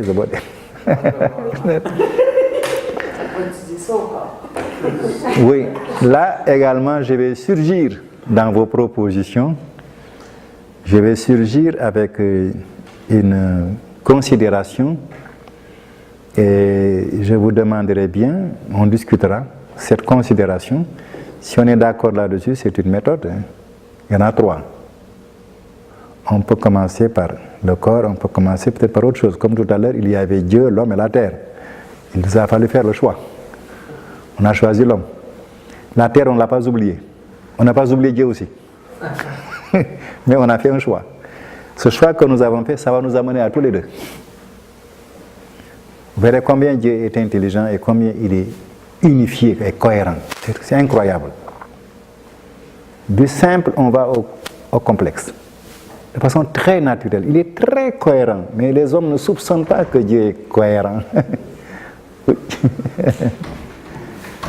Là aussi, je vous consulte. Vous avez dit le corps. 2 ou 3 personnes l'ont dit. Le reste, c'est le silence.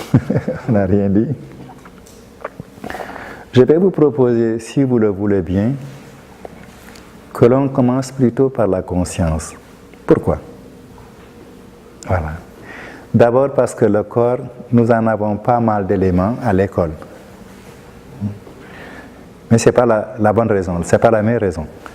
Mais déjà, on n'est pas si ignorant que ça concernant le corps. En sciences naturelles, à l'école, on a beaucoup étudié, etc., etc. Ce n'est pas la bonne raison, mais c'est quand même un peu d'apaisement là-dessus. Et on n'est pas tellement frustré actuellement sur la connaissance du corps. Et mais pourquoi la conscience? Pour avoir un meilleur jugement. Hein? Pour avoir un meilleur jugement.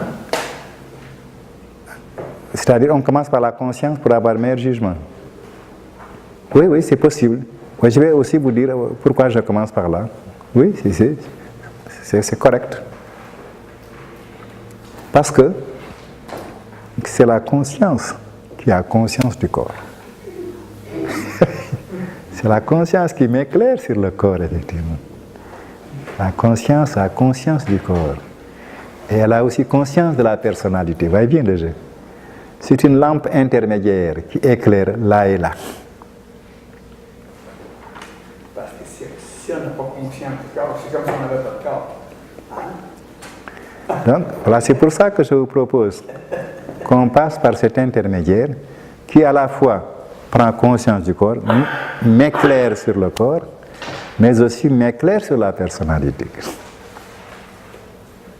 On va par conséquent essayer de passer par là, et si vous le voulez bien, on ne perd pas les autres parties, on y viendra. On cherche de faire le travail de la façon la plus simple, la plus claire, la plus fine, la moins fatigante. C'est ça une méthode. Je cherche d'y aller de la façon la plus simple, la plus directe, pour tout comprendre et me fatiguer le moins. La conscience, c'est vraiment une lampe qui éclaire le corps, mais qui éclaire aussi la personnalité, qui éclaire la vie autour de moi, etc. C'est une curieuse lampe. Donc je vais vraiment essayer d'étudier le corps. Et tu me permets de sortir un peu, Gaëtan, et de revenir? Oui. Tu as arrêté là-bas. Et donc nous avons choisi d'étudier la conscience. Tout ce qu'on a dit avant, retenons que l'être humain que nous sommes s'est constitué de 3 parties presque visibles. Les yeux, par l'intelligence, vraiment par l'autre côté de notre être qui conçoit notre personnalité. N'oublions pas ça, ce sont 3 choses différentes. N'oublions pas cette donnée, c'est très important dans la suite par rapport au Créateur. Mais ces 3 choses sont reliées. Ne perdons pas de vue leur unité. Si on veut que la notion de Dieu devienne claire, ne perdons pas de vue cette unité de là. Et que c'est vivant, ne la perdons pas aussi. La vie évalue ce que le corps vaut, évalue ce que vaut la conscience, évalue ce que vaut la personnalité. La vie, c'est là où ces choses se manifestent dans leur importance et dans leur signification. Donc la vie évalue l'ensemble de mon être, donne une valeur à l'ensemble de mon être. Si je n'ai pas de corps, ma conscience et ma personnalité ne s'évaluent pas bien, la vie. Si je n'ai pas de conscience, c'est la même chose. Si je n'ai pas de personnalité, l'évaluation n'a pas une signification importante pour l'être humain. Donc ne perdons pas ces choses. Nous prenons une nouvelle manière de réfléchir sur nous qui est différente de la manière des biologistes ou des philosophes ou des psychologues, mais qui est réaliste. Voilà. Ma vie, sa signification, son importance, ses valeurs réclament le fonctionnement de mes 3 éléments. Si j'enlève une partie, ma vie tout de suite perd de valeur. C'est très important. Pourquoi? Parce que les hommes modernes, le plus souvent, ils cassent leur vie. Ils fonctionnent avec une seule partie, ou le corps, ou la conscience, ou la personnalité. Et leur vie est souvent un échec au bout d'un certain temps, douloureux, parce qu'ils n'ont pas fonctionné avec l'intégralité de leur être. Dès qu'on ne fonctionne pas avec le tout, on a commencé à dysfonctionner. C'est comme si je marchais sur un orteil, au lieu de marcher sur 2 pieds. À la longue, je vais avoir très mal à l'orteil. C'est très important ces éléments. Nous sommes conçus de 3 éléments, notre être. Chacun des éléments ne peut pas être absent au rendez-vous de la vie. S'il est absent, la vie est dévaluée. Ça ne fonctionne plus de façon intéressante. Donc faisons-y bien attention. Notre vie a été calculée par le Créateur dans des rapports de corps, de pensée et de personnalité. Plus loin, nous dirons énergie, pensée et esprit. C'est progressivement que je vous y ai amené. Parce que c'est ça la nature de Dieu, effectivement. Donc nous y allons tout doucement et faisons bien attention.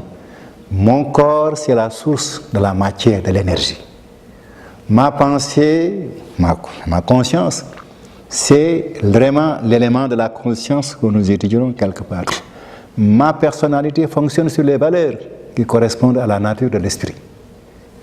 Et nous verrons pas très loin que Dieu est à la fois énergie, pensée et esprit. Mais repérons bien notre être à l'heure actuelle. Nous avons ces 3 éléments en nous. Notre corps, notre conscience et notre personnalité.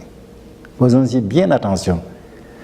Si un des éléments manque, on dysfonctionne. Si un des éléments manque en Dieu, nous le verrons plus loin, Dieu n'est plus. C'est donc très important que j'insiste avec vous sur les éléments de notre être. Ils vont nous permettre de cheminer plus facilement vers Dieu. Et vous verrez quand nous l'aurons vraiment trouvé, que s'il faut chercher Dieu en tant qu'esprit, en oubliant l'énergie, on ne trouve pas Dieu. Si on cherche Dieu en tant que conscience cosmique, esprit et pensée, mais on oublie l'esprit ou l'énergie, on ne trouvera jamais Dieu. Voilà le problème de l'homme. Les religions sont tombées parce que la plupart du temps, on dit Dieu, esprit, et où le reste. Ou bien Dieu, force, pouvoir, et où le reste. Dieu, science, conscience, et où le reste. Nous verrons par conséquent que les erreurs de base ne nous conduiront vraiment pas à la connaissance de la vérité. C'est pourquoi j'insiste tant sur ces trois éléments qui nous constituent et qui sont évidents. Chaque homme a un corps et c'est la réalité de l'énergie à son niveau. Le corps est fait vraiment d'énergie et de système énergétique. Pas seulement système nerveux, pas seulement système du sang, voilà des énergies, mais toutes les productions de nos organes sont des productions énergétiques. Il y en a beaucoup. Et ces énergies sont bien organisées, bien définies dans leur nature pour servir dans les fonctions et obtenir les résultats qu'il faut. Donc ne le perdons pas de vue, c'est pourquoi on insiste là-dessus. La pensée aussi, elle a une nature de relation des choses. Elle unifie les choses. Et pour le moment, je dis que la conscience a conscience du corps et conscience de la personnalité. Elle a donc la fonction de relation entre les deux. Et nous irons plus loin dans la personnalité qui est la source du libre arbitre, de l'arbitrage moral des valeurs et en même temps de la direction du choix. Donc du comportement fondamental. Nous y reviendrons, c'est la source vraiment des valeurs. Donc pour le moment, regardons ces choses et faisons-y attention. Retenons-les comme des éléments de notre être et commençons à y réfléchir. Chacun peut réfléchir quand même sur son être. Une réflexion directe. Oubliez même ce que vous avez appris en philosophie et en sciences pour être plus à l'aise avec vous-même dans cette étude. Nous allons retrouver toute la science, toute la philosophie, tout ce qui, même si on n'a jamais rien appris. Vous pouvez vraiment pour le moment même essayer de vous libérer de ça. Je ne vous l'impose pas. Mais vous centrez davantage sur ce que vous êtes, sur ce que nous sommes en tant qu'êtres humains, nous verrons très bien. Quand nous aurons compris ces choses, nous retrouverons toute la science, toute la philosophie, plus que cela. Et très facilement aussi. C'est très important. L'homme moderne est malade parce que la connaissance est disloquée dans sa nature. Or, c'est un être unifié. On disloque là. Comment est-ce qu'il va être à l'aise avec ça? La biologie est à côté, la psychologie est à côté, la philosophie est à côté. Tout est séparé. Pour un être qui est unifié, vous voyez bien quel malaise ça fait chez l'individu. Donc l'homme actuel vraiment veut retrouver l'unité de son savoir parce que son être est une unité. Tout ça, j'insiste un peu pour que davantage là, nous percevions ce qui fait notre intérêt de réflexion aujourd'hui et les autres jours qui viennent. Ça pourra soulever beaucoup de questions que vous voudrez discuter avec moi en tête à tête. Je suis d'accord et je suis prêt. C'est bien que toutes ces questions remuent la vie de l'individu et chacun aurait peut-être envie de discuter avec moi de façon plus intime, plus personnelle des choses. Je suis prêt. Je suis là pour ça. Croyez-moi, je l'attends toujours partout où je passe et que je fais ça. Ça remue les choses. Les gens veulent discuter avec moi de façon plus explicite. Et je cours vers eux. Je suis à eux avant qu'ils n'arrivent à moi. Qu'ils soient tout à fait à l'aise. Je suis ainsi fait. Je reçois les personnes sur des façons plus intimes, plus personnelles par rapport à ce que ces questions soulèvent dans leur vie. Et c'est tout à fait normal. Cette pensée donc que nous avons retenue, cette conscience que nous avons retenu d'étudier, on va l'aborder maintenant. Comment? Ça va être un peu subtil et intéressant. Deux remarques. Nous n'étudierons pas la conscience comme le fait la psychologie. Ah. Nous ne l'étudierons pas comme la psychologie. Je ne dis pas qu'elle est mauvaise la psychologie. Je l'ai étudiée, ça fait partie de mon travail.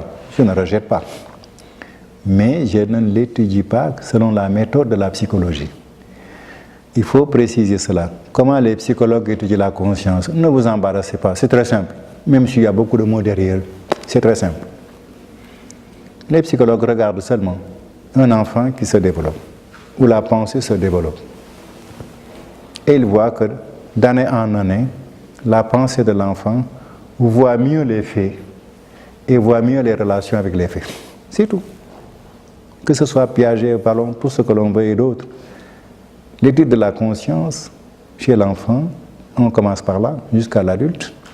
C'est comme ça. Chaque année, on voit ce qui vient plus clairement. Donc, ils étudient le développement de la conscience.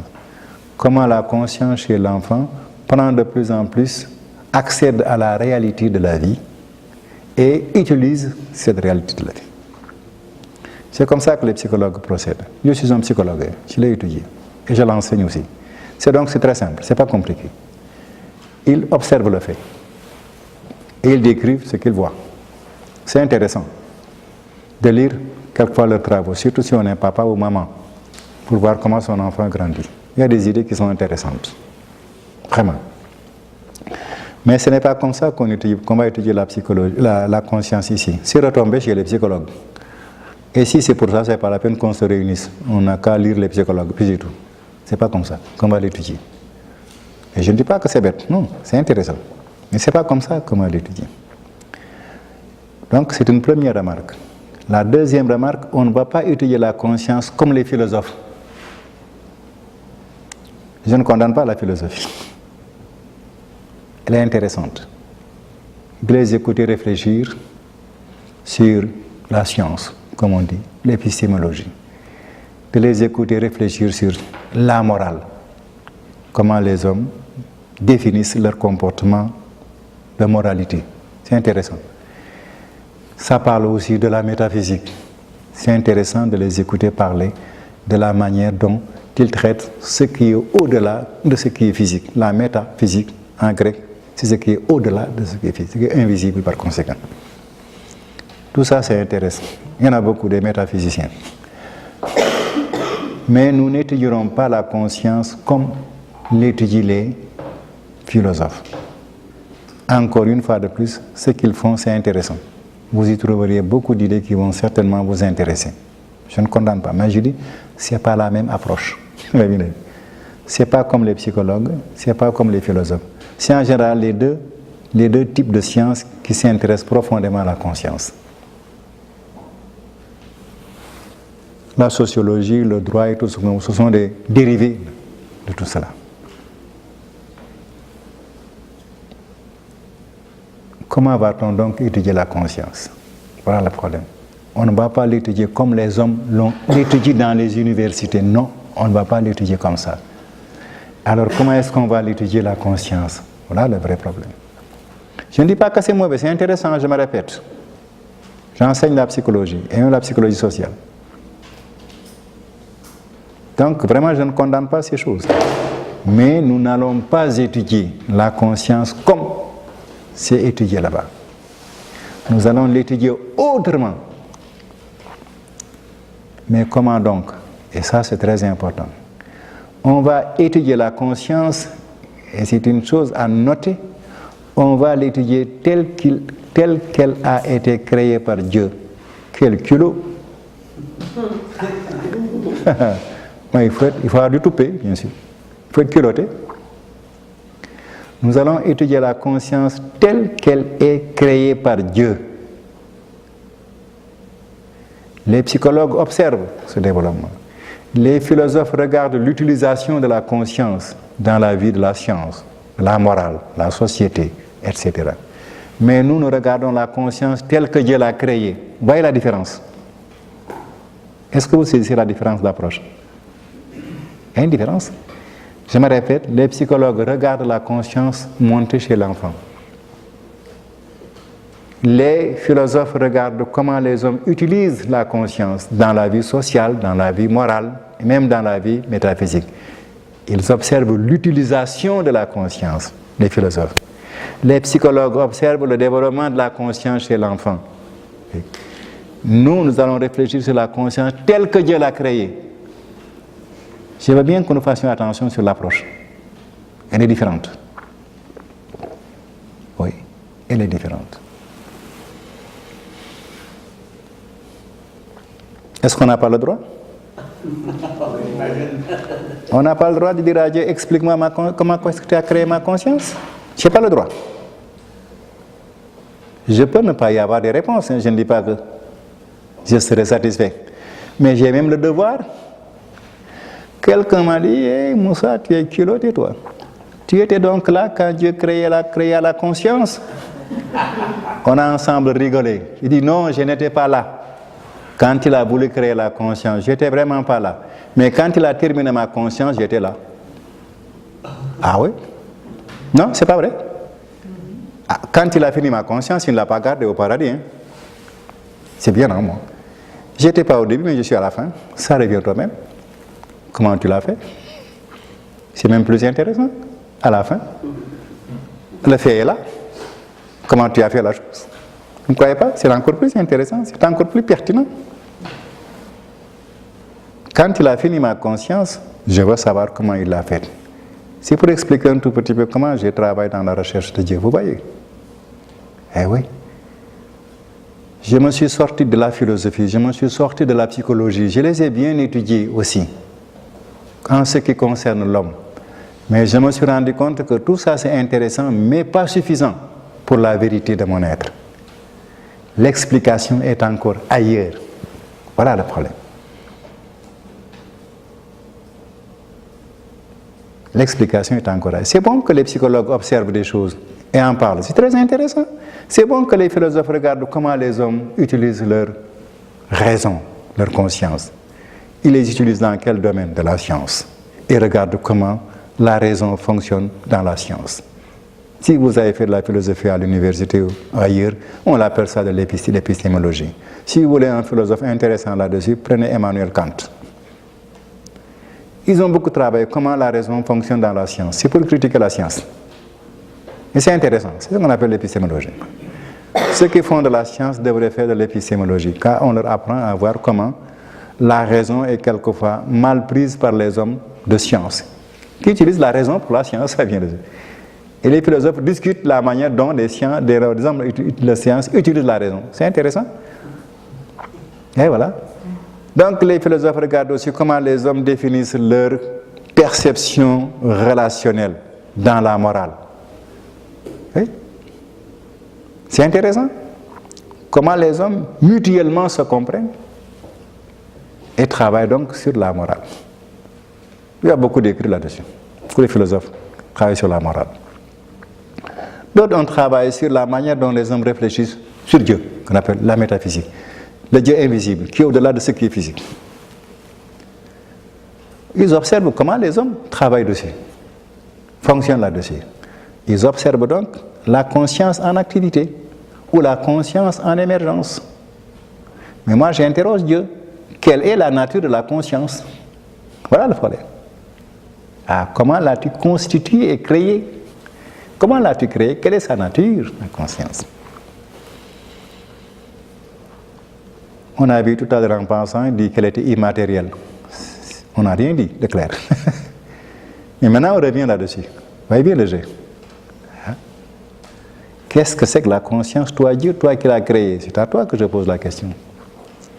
Ça a été mon embêtement quand je cherchais Dieu. Voilà. Je voulais des réponses claires, effectivement. Eh oui. Donc, c'est bon qu'on me dise culotté. Tu interroges Dieu sur son intention ou son nature de créer la conscience. Oui, je l'interroge. Quand il le concevait, certainement, je n'étais pas là. Mais quand il a terminé ma conscience, je suis là. Alors, je lui demande comment il a fait ma conscience. Avec quoi l'a-t-il fait? Je le fais d'autant plus que je m'en sers, ma conscience. Elle est utile dans ma vie. Je lui demande maintenant, comment est-ce que c'est fait? Comment tu l'as fait? Explique-moi, comment tu as fait ma conscience? On en viendra aussi au corps. Comment as-tu fait le corps? On en viendra aussi à la personnalité. Comment as-tu fait la personnalité? Si on n'a pas les réponses de Dieu, il faut le dire, on se contente des réponses humaines. Mais les réponses humaines sont des réponses humaines. C'est tout. C'est ce que les hommes voient qu'ils disent, c'est tout. Et non pas la conception, même avant la chose, puisqu'ils ne sont pas les concepteurs. Là, c'est Dieu qui doit répondre. Eh oui. Donc, maintenant que nous avons fait un peu la critique de nos démarches, je me répète et j'insiste, les psychologues sont intéressants, les philosophes sont importants, et tous les dérivés, les sociologues, les juristes, tout ce que vous voudrez, qui ont travaillé sur la conscience, ce sont des dérivés. Tout ça, c'est intéressant. Je n'enterre rien. Mais je continue ma réflexion sur l'intérêt encore plus fondamental. Quelle est la nature de la conscience? Évidemment, c'est celui qui a créé la conscience. C'est à celui-là que je pose la question.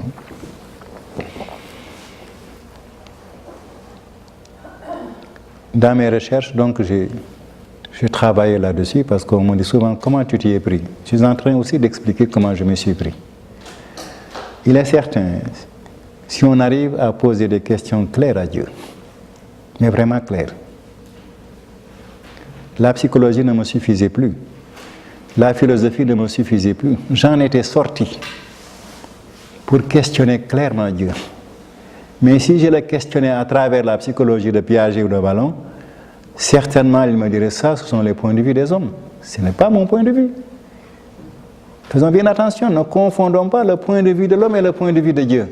Ça c'est important. Ceux qui cherchent Dieu ne doivent pas dire « je trouve Dieu par l'homme ». Il est antérieur à l'homme Dieu. Il faut faire attention, c'est très important. Mais si je dis qu'il faut absolument que je le comprenne à partir de ce que disent les psychologues, à partir de ce que disent les philosophes, Dieu dit ok, on va voir. Quand tu seras bien fatigué, tu te rendras à moi-même, je te dirai moi comment j'ai fait les choses. Voilà.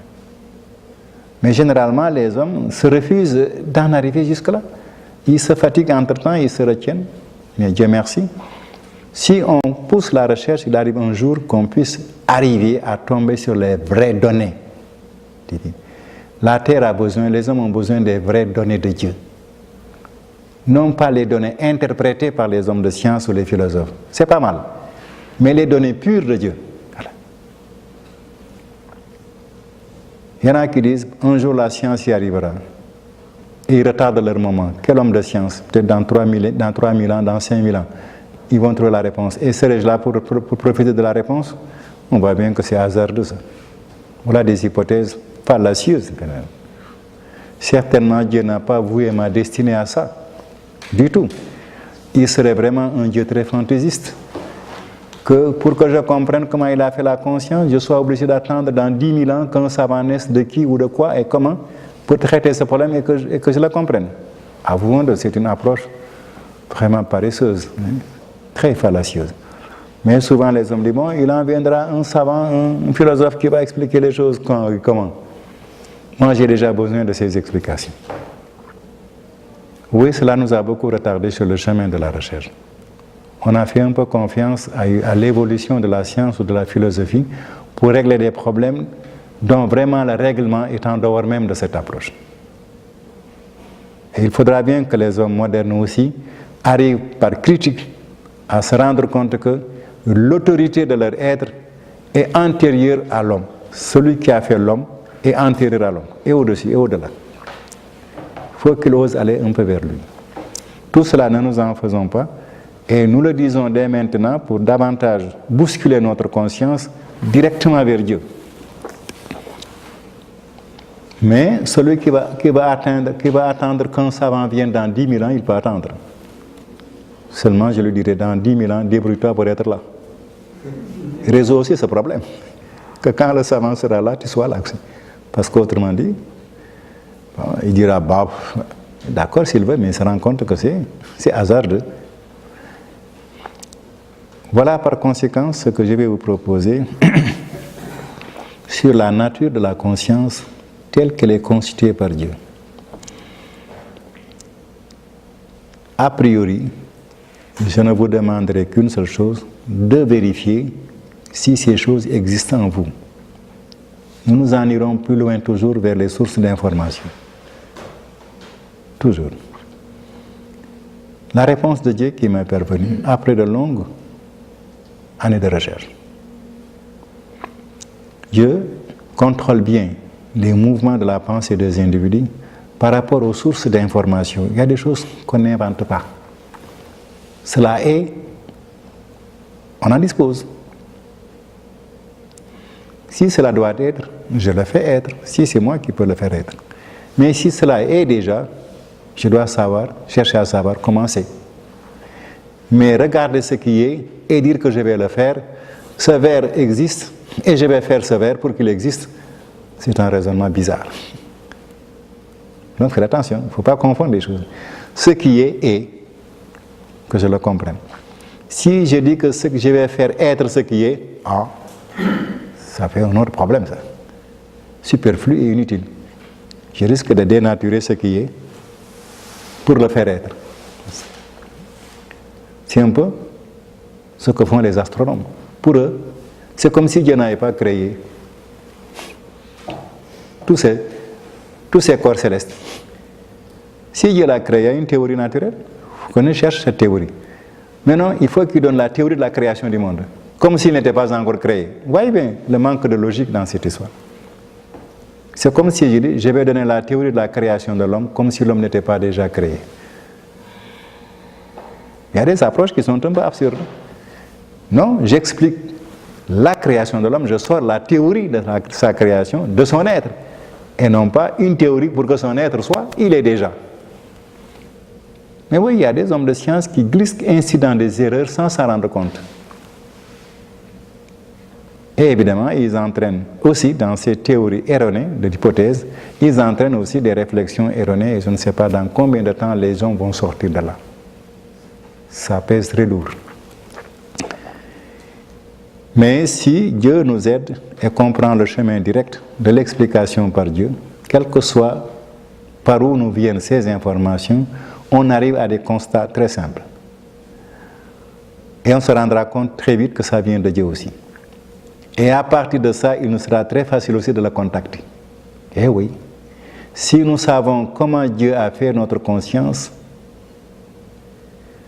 nous comprendrons très aisément que c'est par là même qu'il nous contacte et que c'est par là qu'on le contacte. Voilà le problème, tout simplement. Si nous comprenons comment Dieu a fait notre conscience, nous comprendrons du coup, ça vient dans la suite, nous comprendrons du coup que la conscience qu'il nous a donnée, c'est pour qu'on soit conscient de lui. Alors, c'est ça. C'est pour qu'on soit conscient de lui, en tant que Dieu, et conscient de sa volonté en tant que créateur. C'est pour ça qu'il l'a donné. Mais pourquoi l'aurait-il donné? Y a-t-il d'autres raisons qu'il donne à l'homme à la conscience, pour qu'il soit conscient de ce qui n'est pas Dieu, en nature, de ce qui n'est pas Dieu en tant que volonté, de ce qui n'est pas Dieu en tant que création? Dieu serait absurde. Voilà. Cependant, on n'y pense même pas. Si vraiment je connais la conscience que Dieu m'a donnée, ça va de soi qu'il me l'a donnée pour que je sois conscient de lui. Voilà. Conscient de sa nature, conscient de sa volonté, de sa personnalité si on veut, conscient de ses activités. Mais c'est pour ça qu'il me donne une conscience pour être conscient de ce que Dieu n'est pas. C'est possible. Pour un Dieu, ce n'est pas possible. Ouais. Un peu de logique. Mais les hommes n'y font même pas attention. S'il m'a donné une conscience, c'est véritablement pour que je sois conscient de sa réalité. Voilà. Eh oui. Oui, ce sont des choses très simples auxquelles on ne pense pas. Ce soir, vous ne dormirez pas, vous y penserez. Demain, on s'y retrouvera. Des choses très simples, mais que nous avons laissées de côté. S'il m'a donné une conscience, ce n'est pas pour être conscient de ce qu'il n'est pas. Comment est-ce qu'il me donnerait une conscience pour être conscient de ce qu'il n'est pas? C'est absurde. Donc cette conscience, c'est pour être conscient de Dieu. S'il m'a donné aussi une personnalité, voyez-vous, c'est nécessairement aussi pour que ma volonté et sa volonté se rencontrent. Mais on n'y pense même pas. On n'y pense pas. Le chemin de Dieu est simple et clair, mais les hommes se sont perdus dans la forêt et dans la montagne. Ils cherchent Dieu dans la forêt, dans la montagne. Ils cherchent le chemin de Dieu dans la forêt, dans la montagne. Ils sont nombreux, hein? Les moines. Les moines. Et les marabouts.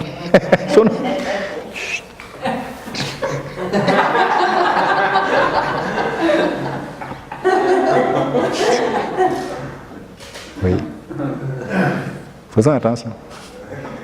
Mais si nous regardons et nous écoutons les prophètes, on doit s'arrêter. Oui, on va s'arrêter. Si nous écoutons les prophètes, que nous croyons avoir eu de l'inspiration, une compréhension de ces choses, qu'est-ce qu'ils nous ont dit? Cherchez Dieu en vous. Et voilà le problème. Par votre être intérieur. Ah, c'est par là que vous le connaîtrez. Ce n'est pas en allant sur la montagne ou dans la forêt. Qui n'a pas entendu Jésus le dire aux gens de son temps? Je parle de Jésus parce que c'est une personnalité très inspirée dans votre culture religieuse. On peut repère. Mais il a dit aux hommes de son temps, ne vous fatiguez pas à chercher Dieu dans cette montagne, dans ce temple, dans cette grotte ou ailleurs, mais cherchez-le en vous. Mais vraiment, si Dieu était au Sahara de la Mauritanie pour qu'on aille le chercher, ce serait problématique. Ou au désert du Gobi, ou dans l'Himalaya, mais c'est problématique. Dieu n'est pas très simple, vraiment, s'il me l'avait donné là. Mais oui, il l'a fait, c'est là, effectivement. Mais les hommes ne sont pas simples. Quand Dieu l'a fait simplement, les hommes sont compliqués. Mais si Dieu était compliqué, jamais les hommes ne trouveraient Dieu. Voilà. Tout ça, c'est très important. Il faut qu'on fixe bien la réflexion, qu'on mette la réflexion dans son cadre naturel. Sinon, on s'égare. Et alors, il faudra se retrouver. Quand nous aurons réglé le problème de la conscience, nous nous serons rendus compte que Dieu nous l'a donné pour être conscients de lui. Et de sa volonté. Oui, et de reste. Donc, voyez-vous, ce n'est pas la peine de chercher l'infini à partir du paradis, que je le cherche à partir de moi-même. Voilà le problème. Et voilà. C'est pourquoi on a dit, laissons le paradis là pour le moment, mais cherchons Dieu à partir de nous-mêmes. Et on va le trouver très bientôt. Alors on pourra s'envoler aussi après au paradis, très facilement. Eh oui. Donc, l'étude de la conscience, on doit se séparer. Notez bien qu'en résultat, en conclusion, quand on l'utilisera de façon pratique, elle nous indiquera aussi qu'on doit être conscient de Dieu. Comment? Très facilement. Ça vient de